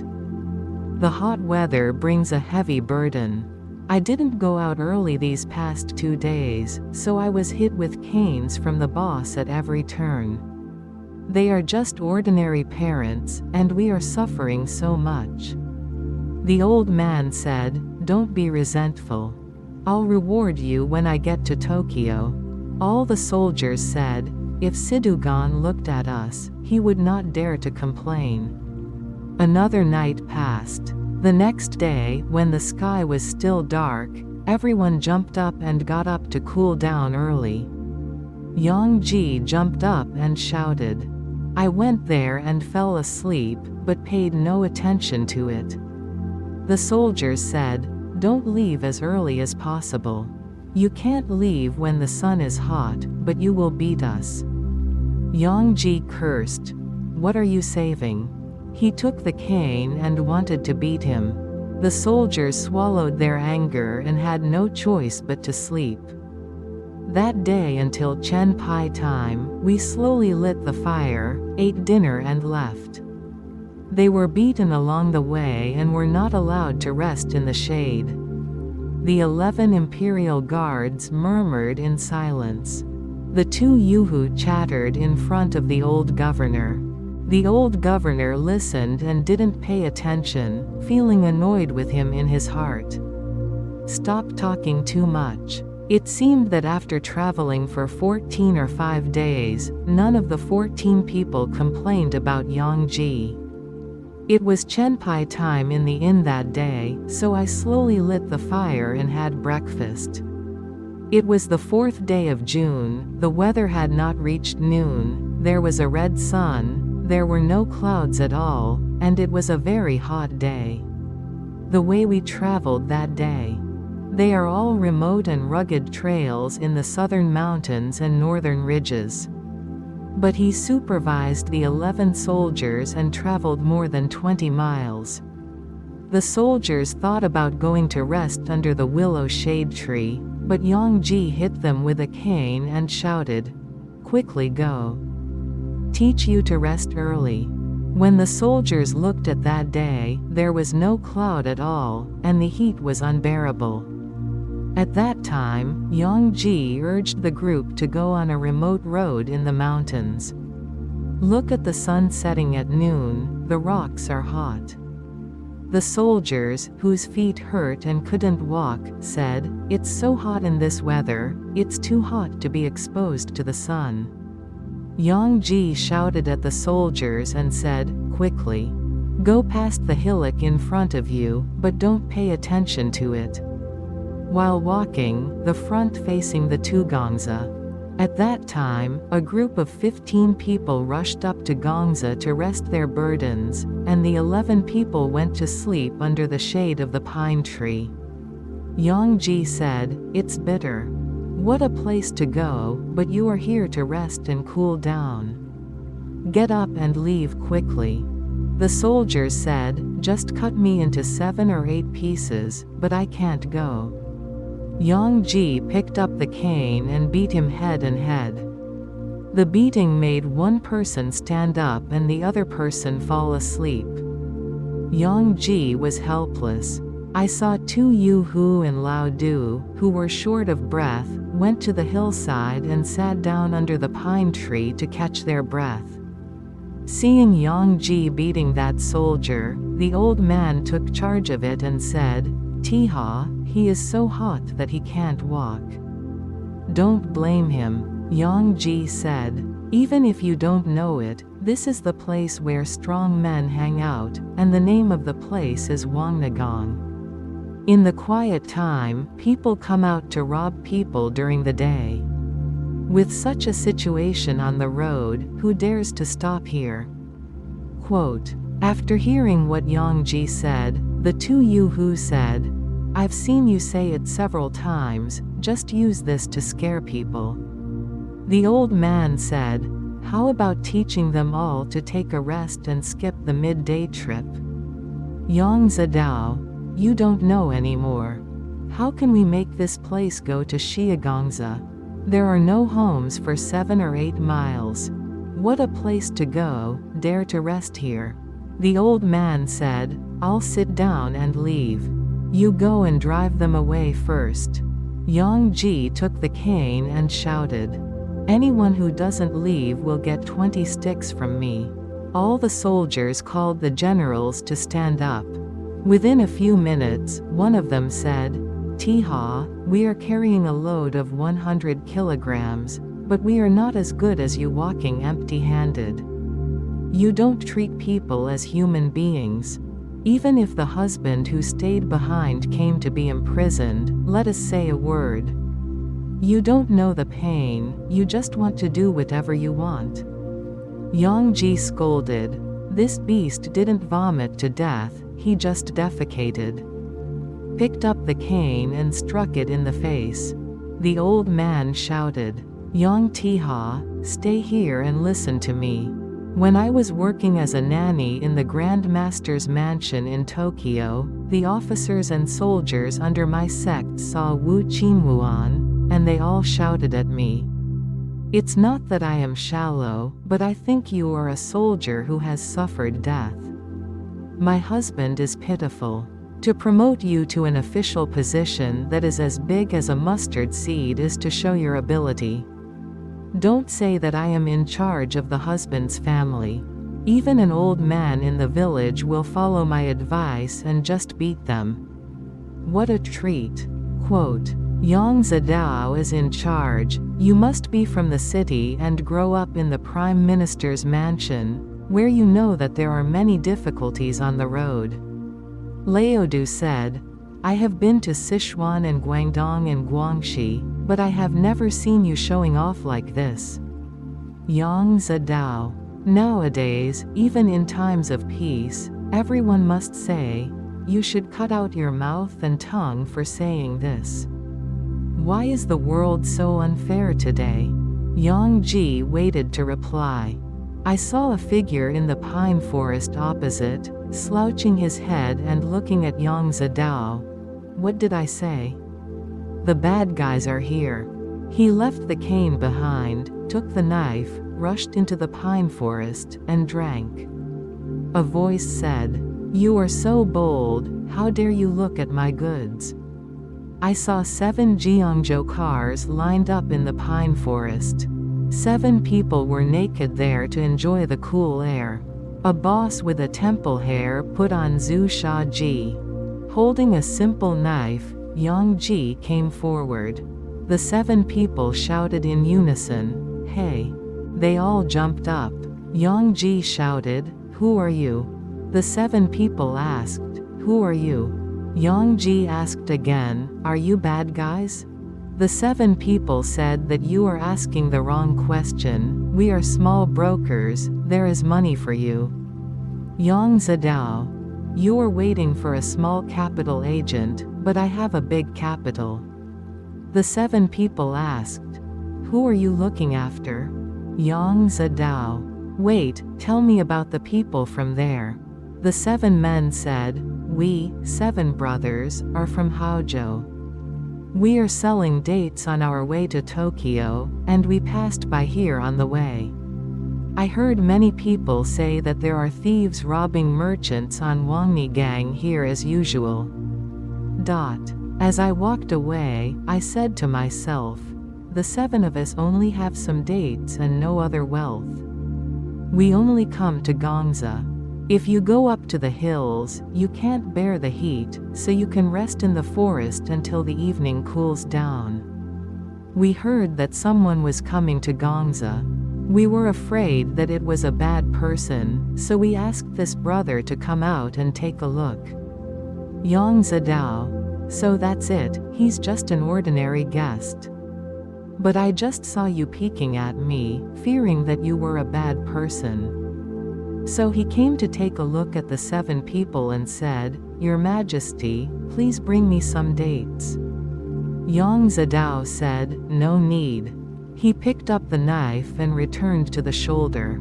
The old man said, 'Since there is a thief, let's go get some rest.' Yang Ji said, 'All I thought was that the bad guy turned out to be some customers selling dates.' Leodu said, "It seems that when you just said it, they were all dead." Yang Zidao, "There's no need to make trouble, as long as everything is fine, I'll be fine. You guys take a rest and go when it gets cooler." Quote, all the soldiers laughed. Yang Ji also stuck his knife on the ground and went to sit under a tree to rest. When there was not half a bowl of rice, one saw a man in the distance carrying a bucket and singing Shanggongza. Sings, "The red sun is scorching like fire, and the fields of rice are half withered. The farmer's heart was like boiling water, and the king and grandson upstairs shook their fans." The man sang in his mouth and walked up the hillside. He rested his bucket in the pine forest and sat on the ground to enjoy the cool air. When the soldiers saw it, they asked the man, "What's in your barrel?" The man replied, "It's liquor." The soldiers asked, "Where are you going to pick it up?" The man said, "Sell it in the village." The soldiers asked, "How much does a barrel cost?" The man said, "Wu Guan Zuo Qian," and the troops discussed, "We are hot and thirsty, why not buy something to eat? It will also relieve the heat." They were collecting money there. When Yang Ji saw it, he shouted, "What are you doing?" The soldiers said, "Buy a bowl of wine to eat." Yang Ji adjusted the poo knife pole and started to fight. He scolded you not to let your family talk, but you have to buy wine and eat randomly. How bold. The soldiers said, "It's nothing but trouble again. We pooled our own money to buy wine and food, and we did whatever you wanted, including beating people." Yang Zidao, "What do you people in this village care about?" When I arrived, I only cared about eating and didn't realize the difficulties on the way. How many good men have been numbed by sweat and medicine? The man picking up the wine looked at Yang Ji and sneered, "You are such an ignorant guest. I would have refused to sell it to you." But he said such weak words and was making a quarrel by the pine tree. I saw a group of customers selling dates in the pine forest opposite, all holding simple knives and asking, "What are you doing?" The man who picked up the wine said that I would pick up the wine myself and sell it in Gongza village. I would like to cool off here when it gets hot. They wanted to buy some food from me, but I didn't sell it to them. The guest asked me if there was any sweat medicine in my wine. Is it funny? After saying this, the 7 guests said, "I just thought there were bad guys coming out, so it was like that. It didn't matter. Let's buy a bowl and eat it." Since they were suspicious, they sold us a barrel. Quote, "That way of choosing wine is not for sale, not for sale." The 7 guests said, "You are a man who doesn't know anything, so we must not talk about you. You will go to the village to sell them, and they will usually pay you back. Just sell some to us, it doesn't matter what you do. Seeing that you were so immoral, you gave us tea soup and saved us from thirst again." The man who picked up the wine said, "I have no objection to selling you a barrel, but they say it's not good." There was no bowl or ladle to scoop out.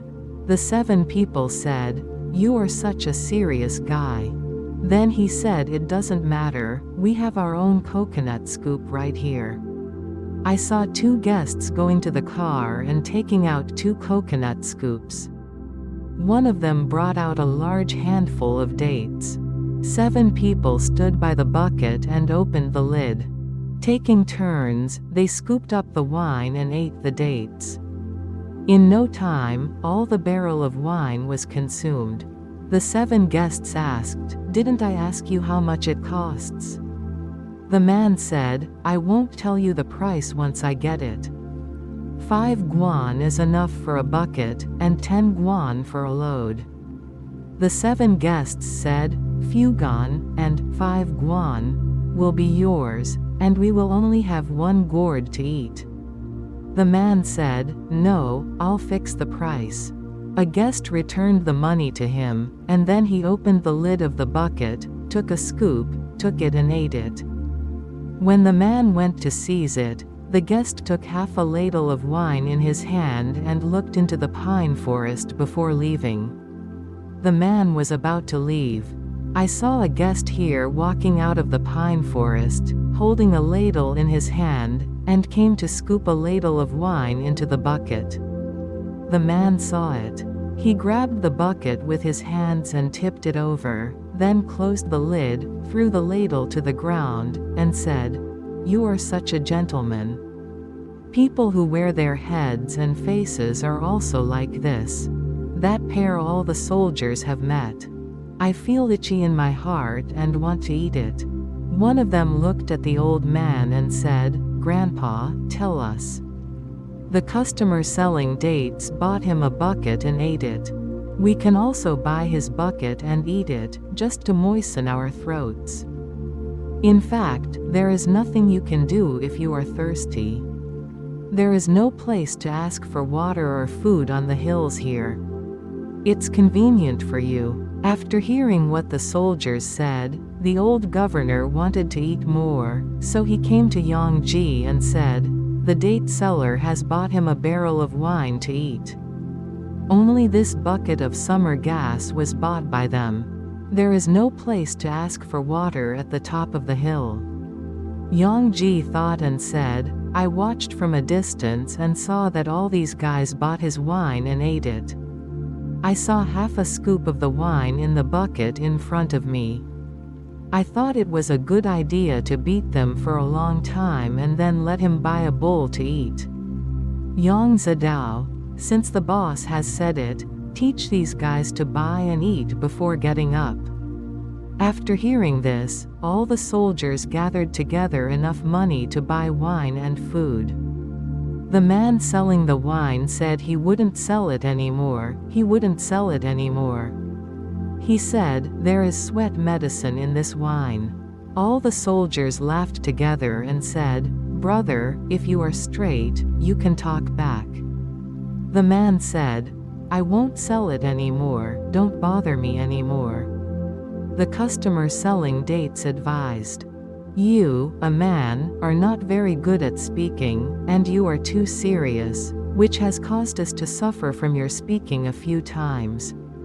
It must be none of their business and just sell it to everyone to eat." The man said, "Why do you want to make others suspicious if you have nothing to do?" Quote, "The date seller pushed the wine seller aside and took the barrel of wine to the troops to eat. The soldier opened the lid of the bucket and scooped out some food. He was careful and asked the guest to borrow the coconut scoop. The guest said, 'I will give you these dates to have a drink with you.' The troops thanked you and said, 'What's the point?' The guest said, 'Don't thank me. They are just ordinary guests. Why fight over these hundreds of dates?' The troops thanked them. 'Take 2 scoops first and ask the old man to take 1. Yang Tiha ate a scoop, but Yang Ji was willing to eat it. Laodu Guanzi took a scoop first. Each of the 2 Yuhu eats a scoop. As soon as all the soldiers came forward, the barrel of wine was immediately consumed. Yang Ji saw that everyone had nothing to eat, so he didn't eat at all. Firstly, it was very hot, and secondly, I was very thirsty. I picked it up and ate only half of it, and ate the dates in several portions." The man selling the wine said, "The guest will eat this barrel of wine with 2 ladles. You are missing some wine. I will spare you half of the money now, and then all the soldiers will pay him back." The man collected the money, picked up the empty bucket, still sang folk songs, and went down to Gongza. I saw only 7 customers selling dates. Standing next to the pine tree, he pointed at the 15 people and said, "That's right, that's wrong. I saw that these 15 people were top-heavy and looked at each other, and they all fell down. The 7 guests pushed out the 7 Jiangzhou carts from the pine forest, threw all the dates on the carts on the ground, loaded the 11 loads of gold and jewelry shells into the carts, and shouted, "Noisy," while looking at the yellow mud. Oka pushed away. Yongji just complained that his body was weak and he couldn't bear to struggle. The 15 people watched helplessly as the 7 people put the golden treasure in, but they couldn't get up or move it, so they couldn't say no. Let me ask you. It turns out that these 7 people were carrying someone else. It turned out to be Chao Gai, Wu Yang, Gongsun Sheng, Lu Tang, and San Ruan. But the man who picked up the wine was Bai Sheng, the rat in the sun. But how to use medicine? It turned out that when I picked Gongza, both barrels were of good wine. The 7 of them ate 1 barrel first. Lu Tang lifted the lid of the barrel and ate half a scoop of wine. He deliberately made them look at it, but it only made them despair. After this, Wu Yang went to the pine forest, took out the medicine, and shook it in a gourd. I just rushed to let him eat the wine and took the gourd into his pocket, but the medicine was already mixed in the wine. He pretended to take half the gourd in his pocket, but Bai Sheng snatched it with his hand and poured it into the bucket. This is the strategy. It was Wu Yang's idea to care about it. This is called outsmarting the birthday guide 8. Fan Jin passed the examination by Wu Jingza, Qing Dynasty. Fan Jin went to school and returned home, and his mother and wife were both happy. When he was about to start cooking, he saw his father-in-law Hu Butcher. He walked in with a large intestine and a bottle of wine in his hand. Fan Jin bowed to him and sat down. Butcher Hu said, "I have been unlucky enough to marry my daughter to you, a real treasure. Over the years, I don't know how much I have been tired. Now I don't know what kind of virtue I have accumulated to lead you to win the title of husband, so I brought you a drink to congratulate you." Fan Jinwei asked his wife to boil the intestines, boil the wine, and sit under the thatched hut. The mother and her daughter-in-law were cooking in the kitchen. Hu Butcher then ordered his son-in-law, "Now that you have won the title of husband, you must establish your own authority in everything. For example, in my business, there are all serious and respectable people. It's your eldest relative again. How dare you pretend to be big in front of us? If the field workers and dung collectors in front of your house are just ordinary people, if you bow to them and treat them as equals, this is breaking the school rules. Even my face is shameful. You are a rotten, loyal and useless person, so I have to teach you these words to avoid making people laugh." Fan Jin said, "My father-in-law learned from me." Butcher Hu said again, "It's sad to think that my mother-in-law also comes here to sit and eat the old man's daily side dishes. My girl eats some too. Ever since I entered your house, in the past 10 years or so, I don't know if I have eaten lard 2 or 3 times. Pitiful, pitiful." After that, both mother-in-law and daughter-in-law came and sat down to eat until the end of the day. Butcher Hu was very drunk from eating. "Mother and son here, thank you very much." The butcher put on his clothes and went away. The next day, Fan Jin had no choice but to pay homage to his neighbor Wei Hagyu and made an appointment with a group of friends who were also involved in the crime to interact with each other. Because it was the year of the provincial examination, I held several literary meetings. Unexpectedly, at the end of June, these accomplices asked Fan to go to the provincial examination. Fan Jin went to discuss with his father-in-law because he didn't pay the money. Butcher Hu spat in the face and cursed him like crazy, saying, "Don't waste your time. You just feel like you've been cheated by a husband. The toad wants to eat swan meat. I heard people say that even when the Prime Minister was in the Prime Minister, it was not your article. It was the master who saw you old and was not satisfied with it, so he gave it up to you. Now I want to win over the master. These masters are all wank stars in the sky.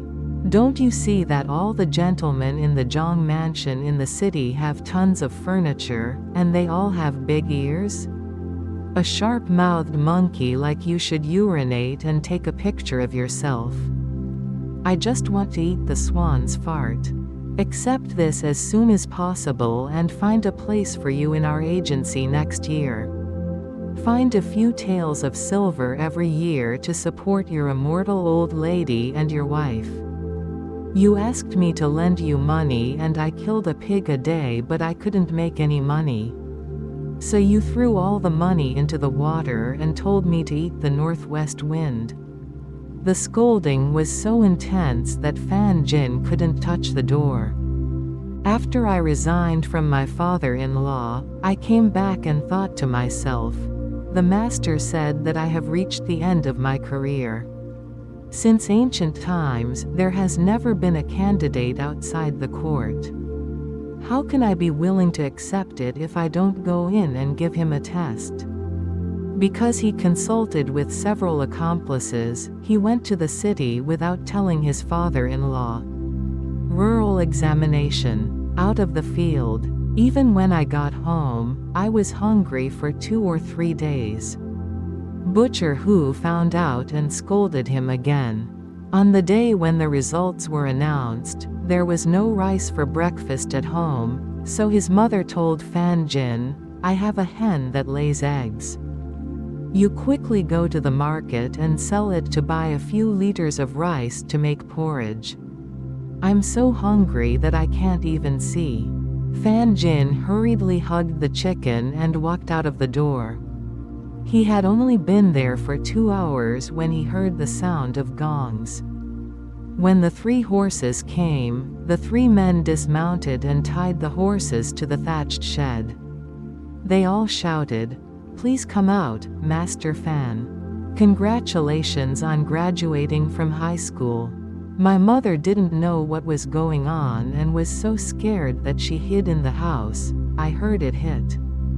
Fang Gon stretched out his head and said, "Everyone, please take a seat. The kid has just gone out." Those who reported the news said, "It turns out to be the old lady." Everyone gathered around to ask for money. There was a lot of noise, and there were a few more horses. The second and third reports were coming. People crowded into a room and the floor of the thatched hut was full. The neighbors came and crowded to watch. The old lady had no choice but to ask a neighbor to find her son. The neighbor rushed to Jishang and was nowhere to be found. When I went to the east end of the market, I saw Fan Jin holding a chicken with a straw mark in his hand, pacing 1 step at a time, looking around, looking for someone to buy it. The neighbor said, "Mr. Fan, go back quickly. Congratulations on your success, the people who brought the good news are crowded in the house." Fan Jin tried to coax him, pretending not to hear, lowering his head and walking forward. When the neighbor saw that he was ignoring him, he came up and tried to take the chicken from his hand. Fan Jin said, "Why did you take my chicken? You didn't buy it." The neighbor said, "You won the prize." Lifen Jin asked your family to send a newspaper and said, "My neighbor, you know that I have no rice today and I want to sell this chicken to save my life. Why do you use this to confuse me? I am not stubborn like you. Just go back by yourself. Don't make mistakes. I'll sell the chicken." Seeing that he didn't believe it, the neighbor snatched the chicken away with his hands, threw it on the ground, and pulled it back. The reporter saw the reporter and said, "Okay, the new nobleman is back." Just as he was about to hug him and talk, Fan Jin walked into the room in 3 or 2 steps. Seeing that the newspaper post in the center had been hung up, it read, "Good news for your master, Fan Dao, who ranked 7th in the Guangdong provincial examination in the provincial examination. The Beijing news has been listed in the yellow A." Fan Jin just didn't read it again, and read it again. He clapped his hands together and laughed, saying, "Oh. Okay, I'm hit." As he said that, he stumbled back and fell, clenching his teeth and falling unconscious. The old lady panicked and drank a few mouthfuls of boiling water. "He will get up." He clapped his hands again and laughed and said, "Oh. Good, I hit." Smiling, he couldn't help but ran out of the door, startling the reporter and neighbors. Not long after walking out of the door, he kicked himself into the pond. When he struggled to get up, his hair fell loose. His hands were covered with yellow mud and water dripping all over him. The crowd couldn't hold him back, clapped and laughed, and walked all the way to the market. Everyone looked at each other with big eyes and said together, "It turns out that the new nobleman is crazy with joy." The old lady cried, "How could such a miserable life happen to me that I got this stupid disease after being selected by a certain person? This is crazy, when will it get better?" Madam Hu said, "You went out so well in the morning, why did you get such a disease?" But what to do? Quote, the neighbors advised the old lady not to panic. "We will now send 2 people to follow Mr. Fan. Everyone here brings some egg, wine and rice to their homes and takes care of the dads on the newspaper before discussing it." Quote, "At present, some of the neighbors came with eggs, some with liquor, some with buckets of rice on their backs, and some with 2 chickens. The lady was crying, and she packed them up in the kitchen and brought them under the thatched shed. The neighbor moved some tables and stools and invited the reporter to sit and have a drink, discussing what to do if he went crazy.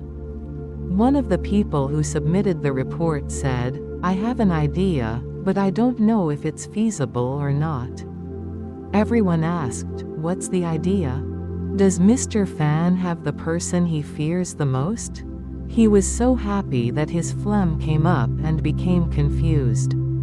Now all he needs is a slap in the face from the person he's afraid of, saying, 'I'm just trying to trick you in this report.' You will understand if you have not been frightened by him and spit out the phlegm." All the neighbors clapped their hands and said, "This is such a good idea, so wonderful. What Mr. Fan is afraid of is nothing more than Father Hu being involved in the murder case. All right, look for Father Hu quickly. I think he doesn't know yet. He sells meat at the market." Another person said, "It's better for him to sell meat at the market. He has been going to Dongtu Market to welcome the pigs since Wu Zhenggu, and he has not come back yet. Hurry up and go to meet him." He rushes to meet him alone. Halfway through, he encounters a butcher who, followed by a soup-making man, carrying 7 or 8 kilograms of meat and 4,000 to 5,000 coins, who are coming to congratulate him. I walked in and saw the old lady. The old lady cried loudly and told Hu the story. The butcher was surprised and said, "Is this such a blessing?" People outside asked Dad Hu to speak. Butcher Hu handed his daughter the meat and money and walked out. Everyone is like this. Discuss with him what the butcher should do. Although he is my son-in-law, now he has become the master, which is the stars in the sky. The stars in the sky cannot be beaten. I heard the Jai Gong said, if you beat the stars in the sky, the king of hell will use it to beat him with 100 iron bars and send him to the 18th level of hell, where he will never be able to recover. But I don't dare to do such a thing. A snarky person in the neighborhood said, that's it. Dad, you make a living by killing pigs every day.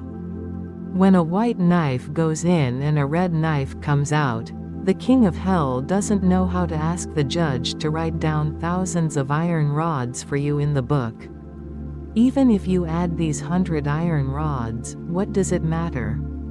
I'm just afraid that I'll finish beating the iron rod. It doesn't mean that this account will be paid, or that you cured your son-in-law's illness, or that the king of hell will claim your merits and lift you up to the 17th level from hell. The reporter said, don't just tell jokes. Father, this matter must be like this, you have nothing to do, it is a contingency. The butcher was defeated by the crowd, so he had to pour 2 bowls of wine and drink. To regain his courage, he put away his caution and showed off his usual ferocious appearance. Roll up those oily sleeves and walk to the market.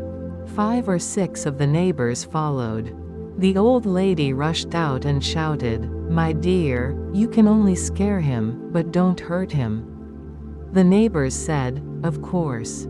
He ordered and kept going. When I came to the market, I saw Fan Jin standing at the door of a temple. His hair was disheveled, his face was covered with mud, and one of his shoes was missing. He clapped his hands and shouted, I hit it. I hit it. Butcher Hu walked up to him fiercely and said, damn you beast. What hit you? He slapped him in the mouth. Everyone and the neighbors couldn't help laughing when they saw this. Unexpectedly, even though the butcher had the courage to hit him. After all, I was still scared, and my hand started to tremble early, and I didn't dare to hit him a second time. Fan Jin was knocked unconscious by this mouthful and passed out on the ground. All the neighbors came forward together, wiped his chest, beat his vest, and danced for a long time. Gradually I regained my breath, my eyes brightened, and I stopped going crazy. The crowd helped him up and he sat on the bench of a surgeon at the entrance of the temple. Butcher Hu stood aside and felt a faint pain in his hand. When he looked at it, I can't bend my palm upwards. I felt annoyed and said in my heart, sure enough, the Wengxing in the sky cannot be beaten, but now the Bodhisattva is starting to care about it. Thinking about it, it hurt even more. He quickly asked the doctor for a plaster, put it on Fan Jin, looked at everyone, and said, why am I sitting here? He also said, I have been feeling groggy for half the day, as if I was in a dream. The neighbors said, Master, congratulations on graduating from high school. Just now I was so happy that my phlegm was aroused and I spit out a few mouthfuls of phlegm. It was fine. Please go home quickly and send the reporter. Fan Jin said, yes. I also remember that I was 7th in the competition. Fan Jin tied up his hair. While asking the doctor to borrow a basin of water to wash his face, a neighbor had already found the shoe and put it on for him. Seeing my father-in-law in front of me, I'm afraid I'm going to scold him again. Butcher Hu stepped forward and said, my virtuous son-in-law. It wasn't me who dared to be bold just now. It was your old lady's idea. You asked me to persuade you. A neighbor said, Dad Hu was so friendly with his mouth just now. In a short while, Mr. Fan had to wash his face with half a basin of lard. Quote, another saying, Dad, your hands won't be able to kill pigs tomorrow. Butcher Hu said, I still kill pigs there. You have such a good son-in-law like me. Why are you afraid that you won't be able to rely on him for the rest of your life? I often say that my good son-in-law is very talented and learned. Even the Zhangfu and Zhoufu in the city don't have such a decent appearance as my son-in-law. You don't know, even if I offend you, my little old man can recognize people with his eyes. Thinking about the years before when my little daughter grew up to be in her 30s at home, and how many rich families wanted to marry me, I felt that my daughter was somewhat lucky. After all, she wanted to marry a master. Today is indeed a good day.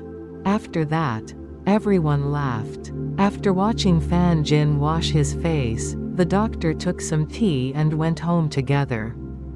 Fan Juran left first, followed by the butcher and his neighbors. The butcher saw that his son-in-law's clothes were wrinkled at the back. After lowering his head and pulling dozens of pieces for him all the way back to the house, the butcher shouted loudly, "The master is back." The old lady came out to greet her, and she was overjoyed to see that her son was not crazy. Everyone asked about the report. The family had already sent them thousands of dollars sent by the butcher to Fan Jin to pay homage to his mother and to thank his father-in-law. Butcher Hu worriedly said again and again, "A few dollars are not enough for you to reward me." Fan Jin thanked his neighbor again. Just waiting to sit down. I had already seen a decent housekeeper running in with a big red card in his hand. Master Zhang is here to pay homage to Master Fan in Xinjiang. After saying that, the sedan chair had arrived at the door. Butcher Hu hurriedly hid in his daughter's room. Not daring to come out, the neighbors dispersed. Fan Jin went out to welcome him, and saw the Squire Zhang getting off the sedan and coming in. He was wearing a gauze hat, a sunflower-colored round collar, a gold belt, and soap boots. He was born in Juran and served as a county magistrate. Fan Jin, who was nicknamed Jingzai, let in, went to the main room, kowtowed, and sat down separately for guest and host. Zhang Shongshen first chatted and said, "Mr. Shi lives in the same hometown, but we have always been close to each other." Fan Jin said, "I have admired the old man for a long time, but I just don't have the chance." Zhang Shongshen, who had never paid a visit, said, "I just saw the title in the directory. Tang Gong of your high school and county is my ancestor's disciple. You and I are close brothers." Fan Jin said, "I am lucky enough to be born late. I am really ashamed. Fortunately, I am very happy to be the disciple of the old gentleman." Squire Zhang looked around and said, "Mr. Shi is indeed poor." The family member who was following him took a letter of silver in his hand and said, "I don't have any respect for you. I would like to express my congratulations to Mr. 52nd generation and keep it.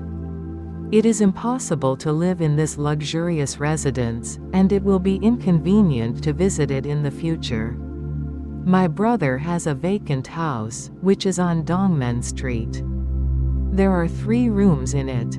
Although it is not spacious, it is still clean. I'll send Mr. Shi to live there so that he can ask for advice sooner or later." Fan Jin refused again and again, and Squire Zhang became anxious and said, "You and I have known each other for a long time, just like flesh and blood. If you do this, you are alienated."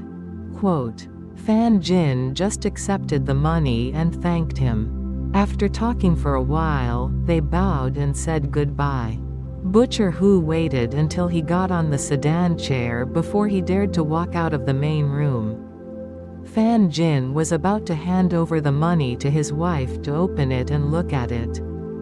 A letter containing 2 spindles of snow-white filament, called Butcher Hu In, handed it to him and said, "I just bothered my father and brought 5,000 yuan. I took these more than 60 taels of silver. Go."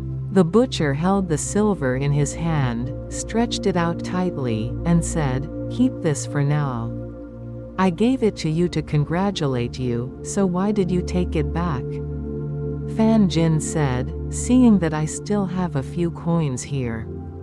If the 2 pieces of silver are used up." Then he asked his father for the money.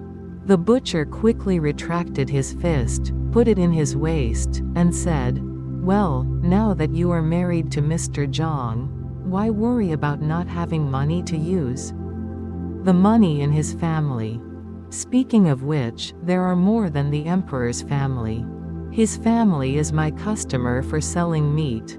Even if they have nothing to do in a year, the meat will cost 4,000 to 5,000 kilograms.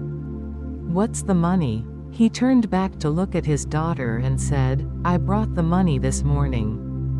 Your brother who deserves to die for the plague still refuses to tell me. My aunt is no longer what he used to be. It is rare for someone to bring money to his door for him to use. I'm afraid I don't care about it. As expected today. Now I have taken the money and scolded this slave who had his head cut off and his life was short-lived." After talking for a while, he thanked him profusely, lowered his head, and left with a smile. From then on, many people came to flatter him. Some gave him land. Some people also gave shops to those who lived in dilapidated houses, and couples came to work as servants for shelter. In 2 or 3 months, Fan Jin's family will have servants and maids, needless to say, money and rice. Zhang Shongshen's family came again to urge them to moved to the new house to sing opera, set up wine, and treat guests for 3 days in a row. 9.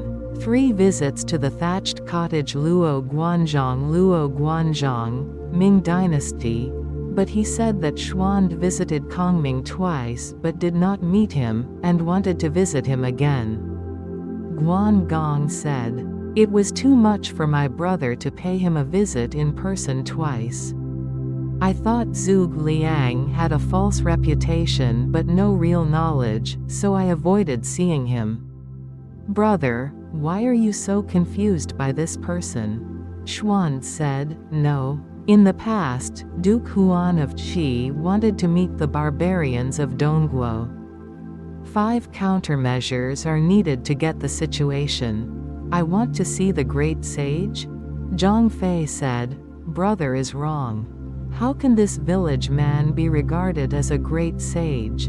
There is no need for my brother to go now. If he doesn't come, I will only tie him up with a hemp rope." Xuan scolded, "Didn't you hear that King Wen of Zhou paid homage to Zhang Zia? King Wen respected the virtuous so much, why are you so rude? If you don't leave now, I will leave with the clouds." Fei said, "Since both elder brothers are going, how can the younger brother lag behind?" Xuan said, "If you go together. Don't be rude and accept your promise." So the 3 of them rode horses to lead the followers to Longzong. Half a mile away from the thatched cottage, Xuan dismounted and walked, and met Zhuge Jun. Xuan hurriedly saluted and asked, "Is your brother in the village?" Jun said, "I just returned home yesterday evening. General, you can meet me today, just say it, and then go away." Xuan said, "I'm lucky enough to meet you now." Zhang Fei said, "This man is rude. He might as well have led me to the village, but why did he go away by himself?" Xuan said, "We both have things to do, how can we be strong on each other?" The 3 of them came to the village and knocked on the door. The boy opened the door and asked. Xuan said, "Thank you, the fairy boy, for reporting this. Liu Bei has come to see you." The boy said, "Although you are at home today, you have slept in the thatched cottage and haven't woken up." Schwand said, "That's the case. Don't tell Guan and Zhang to wait at the door." Schwand walked in slowly and saw Mr. lying on his back on several seats in the thatched cottage. Schwand stood at the foot of the stairs. For a long time, the gentleman did not wake up. Guan and Zhang stood outside for a long time, but saw no movement. When Schwand came in, Zhang Fei was furious and said to Yun Chang, "How arrogant this gentleman is. When I saw my brother standing at the foot of the steps, he was lying high and couldn't sleep. Wait until I go to the back of the house to light a fire and see. He can't afford it." Yun Chang tried to persuade him again and again. Schwand still ordered the two of them to go out and wait in the hall. When they saw the husband turning over and about to get up, he suddenly fell asleep facing the inner wall again. "The boy wants revenge," Schwand said. "Don't be alarmed." After another hour, Kongming woke up and recited a poem. "I know who will realize the big dream first in my life. I had enough sleep in the spring in the thatched cottage, and the sun was getting late outside the window." After Kongming finished chanting, he turned over and asked the boy, "Are there any secular guests coming?" The boy said, "Uncle Lu Huang is here. He has been waiting for a long time." Kong Mingnai stood up and said, "Why not report it early?" Shang Rong changes clothes. Then he turned to the back hall. After a long while, Fang straightened his clothes and came out to greet him. Schwand saw that Kong Ming was 8 feet long, with a face like a crown jade, wearing a silk scarf on his head, and a crane cloak. He looked like an immortal. Schwand bowed down and said that he was the last man of the Han dynasty and a foolish man in Zhou County.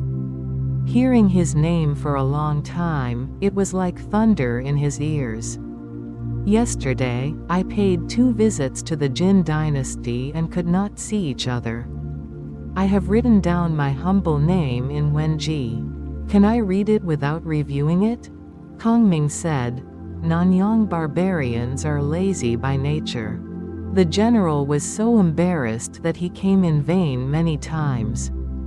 After the two of them finished the ceremony, they sat down separately, and the boy offered tea. After the tea, Kong Ming said, "The meaning of the book yesterday clearly shows the general's concern for the people and the country, but Henling was young and inexperienced, so he made a mistake in asking." Schwand said, "Sima Dakao's words and Shu Yenji's words are just empty talk? I hope that Sir will not give up his contempt and teach you." Kong Ming said, "With virtue and integrity, he is the most eminent scholar in the world. Liang is a farmer, how dare he talk about world affairs? Gong made a mistake. How can the general give up the beautiful jade for the stubborn stone?" Schwand said, "How can a man spend his time under the forest and spring with a man who has learned from the world? I hope you will consider the common people in the world and be prepared for the ignorant to teach you." Kongming smiled and said, "I would like to hear it. The ambition of a general." Schwand Ping people came to the table and told them that the Han dynasty was in decline, the traitorous ministers had stolen their lives, and they were not prepared to do what they could. They wanted to do great justice to the world, but their wisdom and skills were shallow and they had nothing to do. It's really a blessing that Mr. Wei saved his misfortune by undoing his stupidity. Kong Ming said, "Since Dong Zhou's rebellion, heroes have emerged in the world. Cao Cao was not as powerful as Yuan Shao, but he was able to defeat Shao because of not only the timing of the situation, but also the conspiracies of people. Today, Cao Cao has millions of people, holding the emperor hostage to command the princes. How sincere. Don't compete with him. Sun Quan has held Jiangdong for 3 generations. The country is in danger and the people are attached to it. This can be used as a reinforcement but not as a means of gain. Jingzhou controls Han and Mian in the north, controls the South China Sea, connects Wuyi in the east, and connects Ba and Shu in the west. This land cannot be defended except by its owner. Doesn't it mean that General Z is the general? Yizhou is a dangerous place with thousands of miles of fertile fields. It is a land of abundance, and it is because of it that Emperor Gaozu became an emperor. Today, Luzhong is weak, the people are prosperous, and the country is rich, but they don't know how to save money. A wise man can think of a wise king. The general's loyalty and loyalty to the imperial family are spread all over the world. He takes charge of heroes and thirsts for talents. If there are Jing and Yi across the road, he will protect the rocks and obstacles. He will unite with the Rong in the west, care for the Yi and Yu in the south, tie up with Sun Quan on the outside, and cultivate political principles on the inside. Waiting for the world to change. Then I ordered a general to lead the troops from Jingzhou to Wanluo, and the general led the people from Yizhou out of Qinshuan. Did the people not eat pots of pulp to meet the general? If this is the case, great achievements can be made and the Han dynasty can flourish. The reason why this light is for the general's conspirators is also the general's plan. After saying this, he ordered the boy to take out a scroll and hang it in the middle hall. He pointed to Xuand and said, "This is a picture of the 54 states of Sichuan." The general wanted to achieve hegemony and let Cao Cao occupy the north. In the south, Sun Quan occupied the territory and the generals could occupy the people and the people. First take Jingzhou as your home, and then take Sichuan to build your foundation, so as to form a tripartite force, and then you can conquer the central plains. When Xuand heard this, he walked away from the table and handed over his hands in thanks, saying, "Sir's words immediately opened the door." It was as if Baiyan could see the blue sky after clearing the clouds. But Liu Biao of Jingzhou and Liu Zhang of Yizhou were both clan members of the Han dynasty. How could Baiyan bear to seize them? Kong Ming said, "Looking at the sky at night, Liu Biao will be alive soon. Liu Zhang is not the master of the establishment. He will return to the general after a long time." Quote, when Xuand heard this, he bowed his head and thanked him. With these words, Kong Ming was still in his infancy, and he knew that he had 3 parts of the world, and that he could not be matched by anyone from all eternity. Later generations wrote a poem praising, "In those days, Yuzhou lamented that it was lonely and poor. How lucky was there that there was a crouching dragon in Nanyang." If you want to know his age, Mr. Ding Chu smiles and points to the picture. Xuand paid homage to Kong Ming and said, "Although Bei's name is not very virtuous, I hope that Mr. Bei will not give up his contempt and go out to help. Bei should listen to Ming's teachings." Kong Ming said, "Liang Ju is happy to farm and hoe. Too lazy to cope with the world and unable to obey orders." Xuand cried and said, "If you don't come out, sir, how can you be like the common people?" After finishing speaking, tears stained the sleeves of his robe, and the skirt of his clothes was completely wet. Kong Ming saw that his intentions were sincere, so he said, "General, I will not give up on each other, and I am willing to serve you as a dog and horse." Schwand was overjoyed and ordered Guan. Zhang came to worship and presented gifts of gold and silk. Kongming refused. Schwand said, "This is not a gift for recruiting great talents, but it shows Liu Bei's carefulness." Kong Mingfang accepted it, so Schwand and others spent the night together in the village. The next day, Zhu Jun returned, and Kong Ming told him, "I have received the kindness of Emperor Liu's 3 visits and cannot tolerate it. You can work hard here and don't get any acres of land that is left uncultivated. When I succeed, I will go into seclusion." There is a poem from later generations that sighs, "Before the body rises, the mind regresses." When success is accomplished, one should recall the words of the past. Just because the former master Ding Ning and the later star fell in the autumn wind in Wuzhongyuan. 10. Grandma Lu entered the Grand View Garden Sao Shuechen, Qing Dynasty. Jia Mu then smiled and said, "This room is narrow, let's go somewhere else." Grandma Lu smiled and said, "Everyone says that big families live in big rooms. Yesterday I saw the old lady's main room. It was equipped with big boxes, big cabinets, big tables, and a big bed. It was really majestic. That cabinet is bigger and taller than one of our houses. There is a ladder in the yard behind the strange road.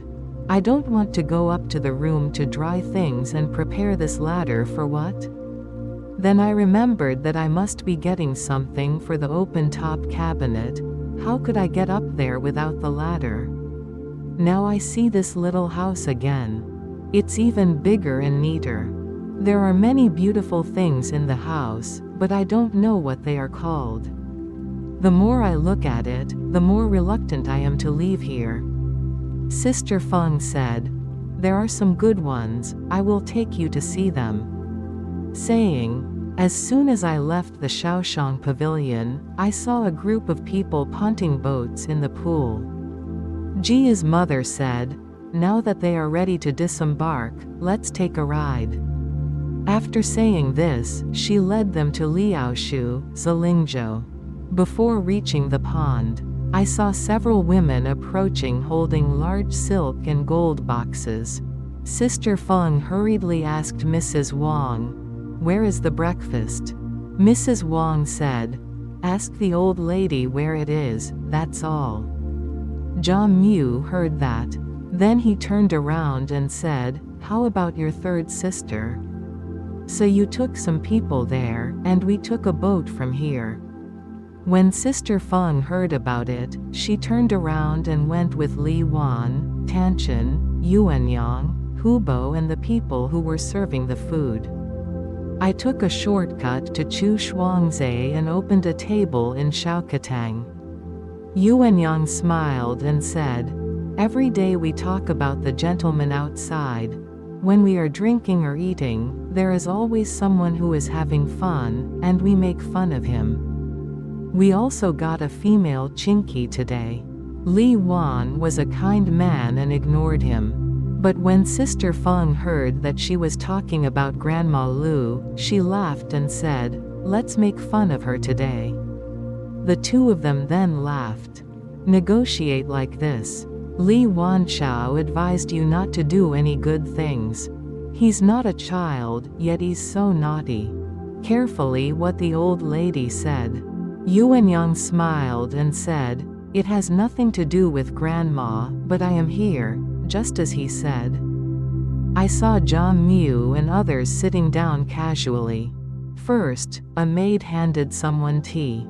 After everyone finished eating, Sister Feng held a Western cloth handkerchief in her hand, wrapped in a pair of ebony 3 inlaid silver chopsticks, and set them down on the table.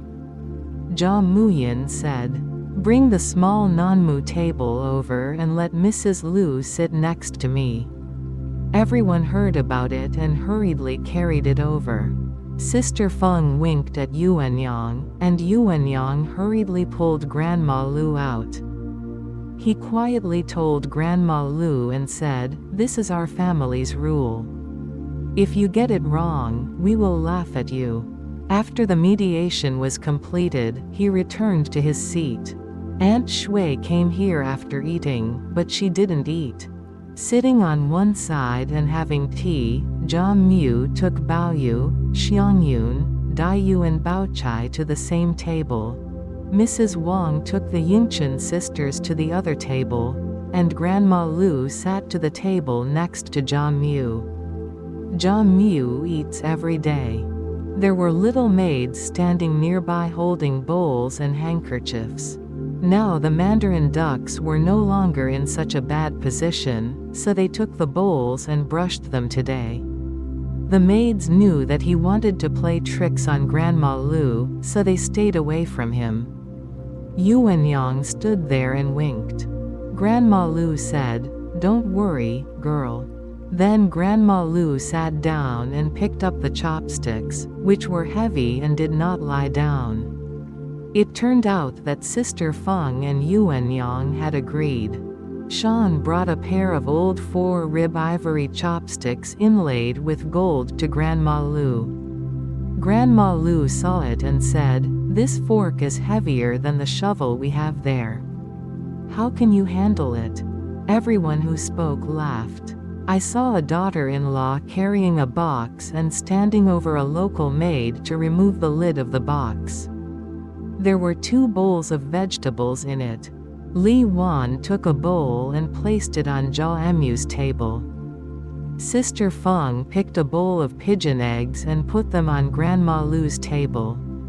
Mother Jia said, "Please," and Grandma Lu stood up and said loudly, Old Lu, he eats as much as an ox. Eat as much as you can. So, don't raise your head." After saying that, but he puffed up his cheeks and looked straight in the eye without saying a word. Everyone was stunned at first, but then when they thought about it, they all laughed together. Xiangyun couldn't hold his hand and spit out a mouthful of tea. Daiyu laughed and stopped breathing. He leaned over the table and just screamed. Baoyu rolled into Jia Mu's arms. Jia Mu hugged her with a smile and called her heart. Mrs. Wang pointed at Sister Feng with a smile, but was speechless. Aunt Shui couldn't hold her hand either. The tea in her mouth squirted all over Tanchun's skirt. Tanchun's tea bowl was all closed on Yingchun. Shichun got up from his seat, pulled his wet nurse, and told her to rub your intestines. There is no one on the ground who is not bending down, and there are also those who hide out and squat and laugh. There was also the unique Sister Feng who came up to change clothes for his sisters while holding back their laughter, and the 2 of them were in charge, but they just let Grandma Lu do it. Grandma Lu picked up the chopsticks, but she felt disobedient and said again, "The chickens here are also handsome. The eggs laid are also small and cute. I have one." Everyone stopped laughing, and when they heard this, they started laughing again. Jia Mu laughed so hard that she couldn't hold back her tears. Amber was beating behind her. Jia Mu said with a smile, "This must be Feng Yatu trying to make the devil make trouble. Don't believe what he says." Grandma Lu was praising the small size of the eggs, and Sister Feng said with a smile, "1 tael of silver each. Just try it quickly, it won't taste good when it's cold."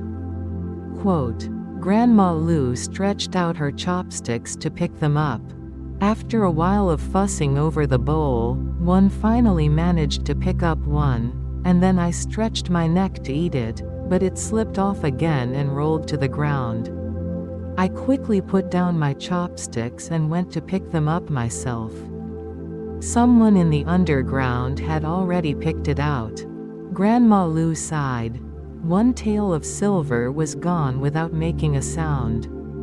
Everyone was no longer in the mood to eat, and they all looked at him and made fun of him. Jia Mu added, "Who took out the chopsticks again and held a big feast without inviting guests?" They were all ordered by Feng Yatu. It hasn't been replaced yet. The people underground had not prepared these chopsticks. Sister Feng and Yuanyang had brought them. After hearing this, he quickly put it away and put on a pair of ebony inlaid with silver. Grandma Lu said, "It's gold and silver, but it's not as good as our fusho." Sister Feng said, "The food must be poisonous."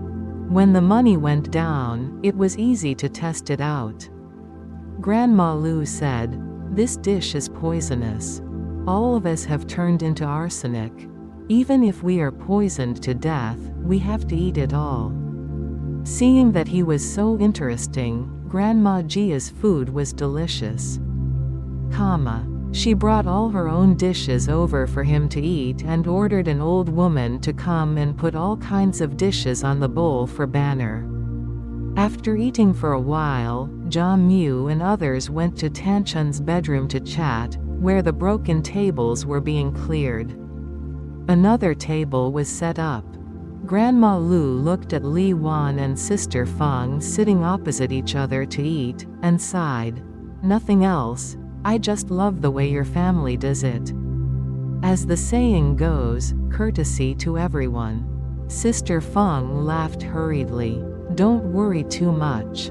Just now that everyone had finished having fun, Yuanyang also came in and said with a smile, "Grandma, don't be upset, I'll make it up to you, old man." Grandma Lu hurriedly smiled and said, "What did the girl say? What's wrong with us coaxing the old lady to have a good time? If you tell me first, I will understand, but everyone will make fun of you. If I'm annoyed, I won't say anything." Yuanyang then scolded, "Why don't you pour tea for Grandma to eat?" Quote, Grandma Lu hurriedly said that the sister-in-law had just poured tea, I had eaten it, and it was time for the girl to eat. Sister Feng then pulled Yuanyang to sit down and said, "You can eat with us, and you won't have to worry about it again when you come back." Yuanyang then sat down. The ladies added bowls and chopsticks and the three of them finished eating.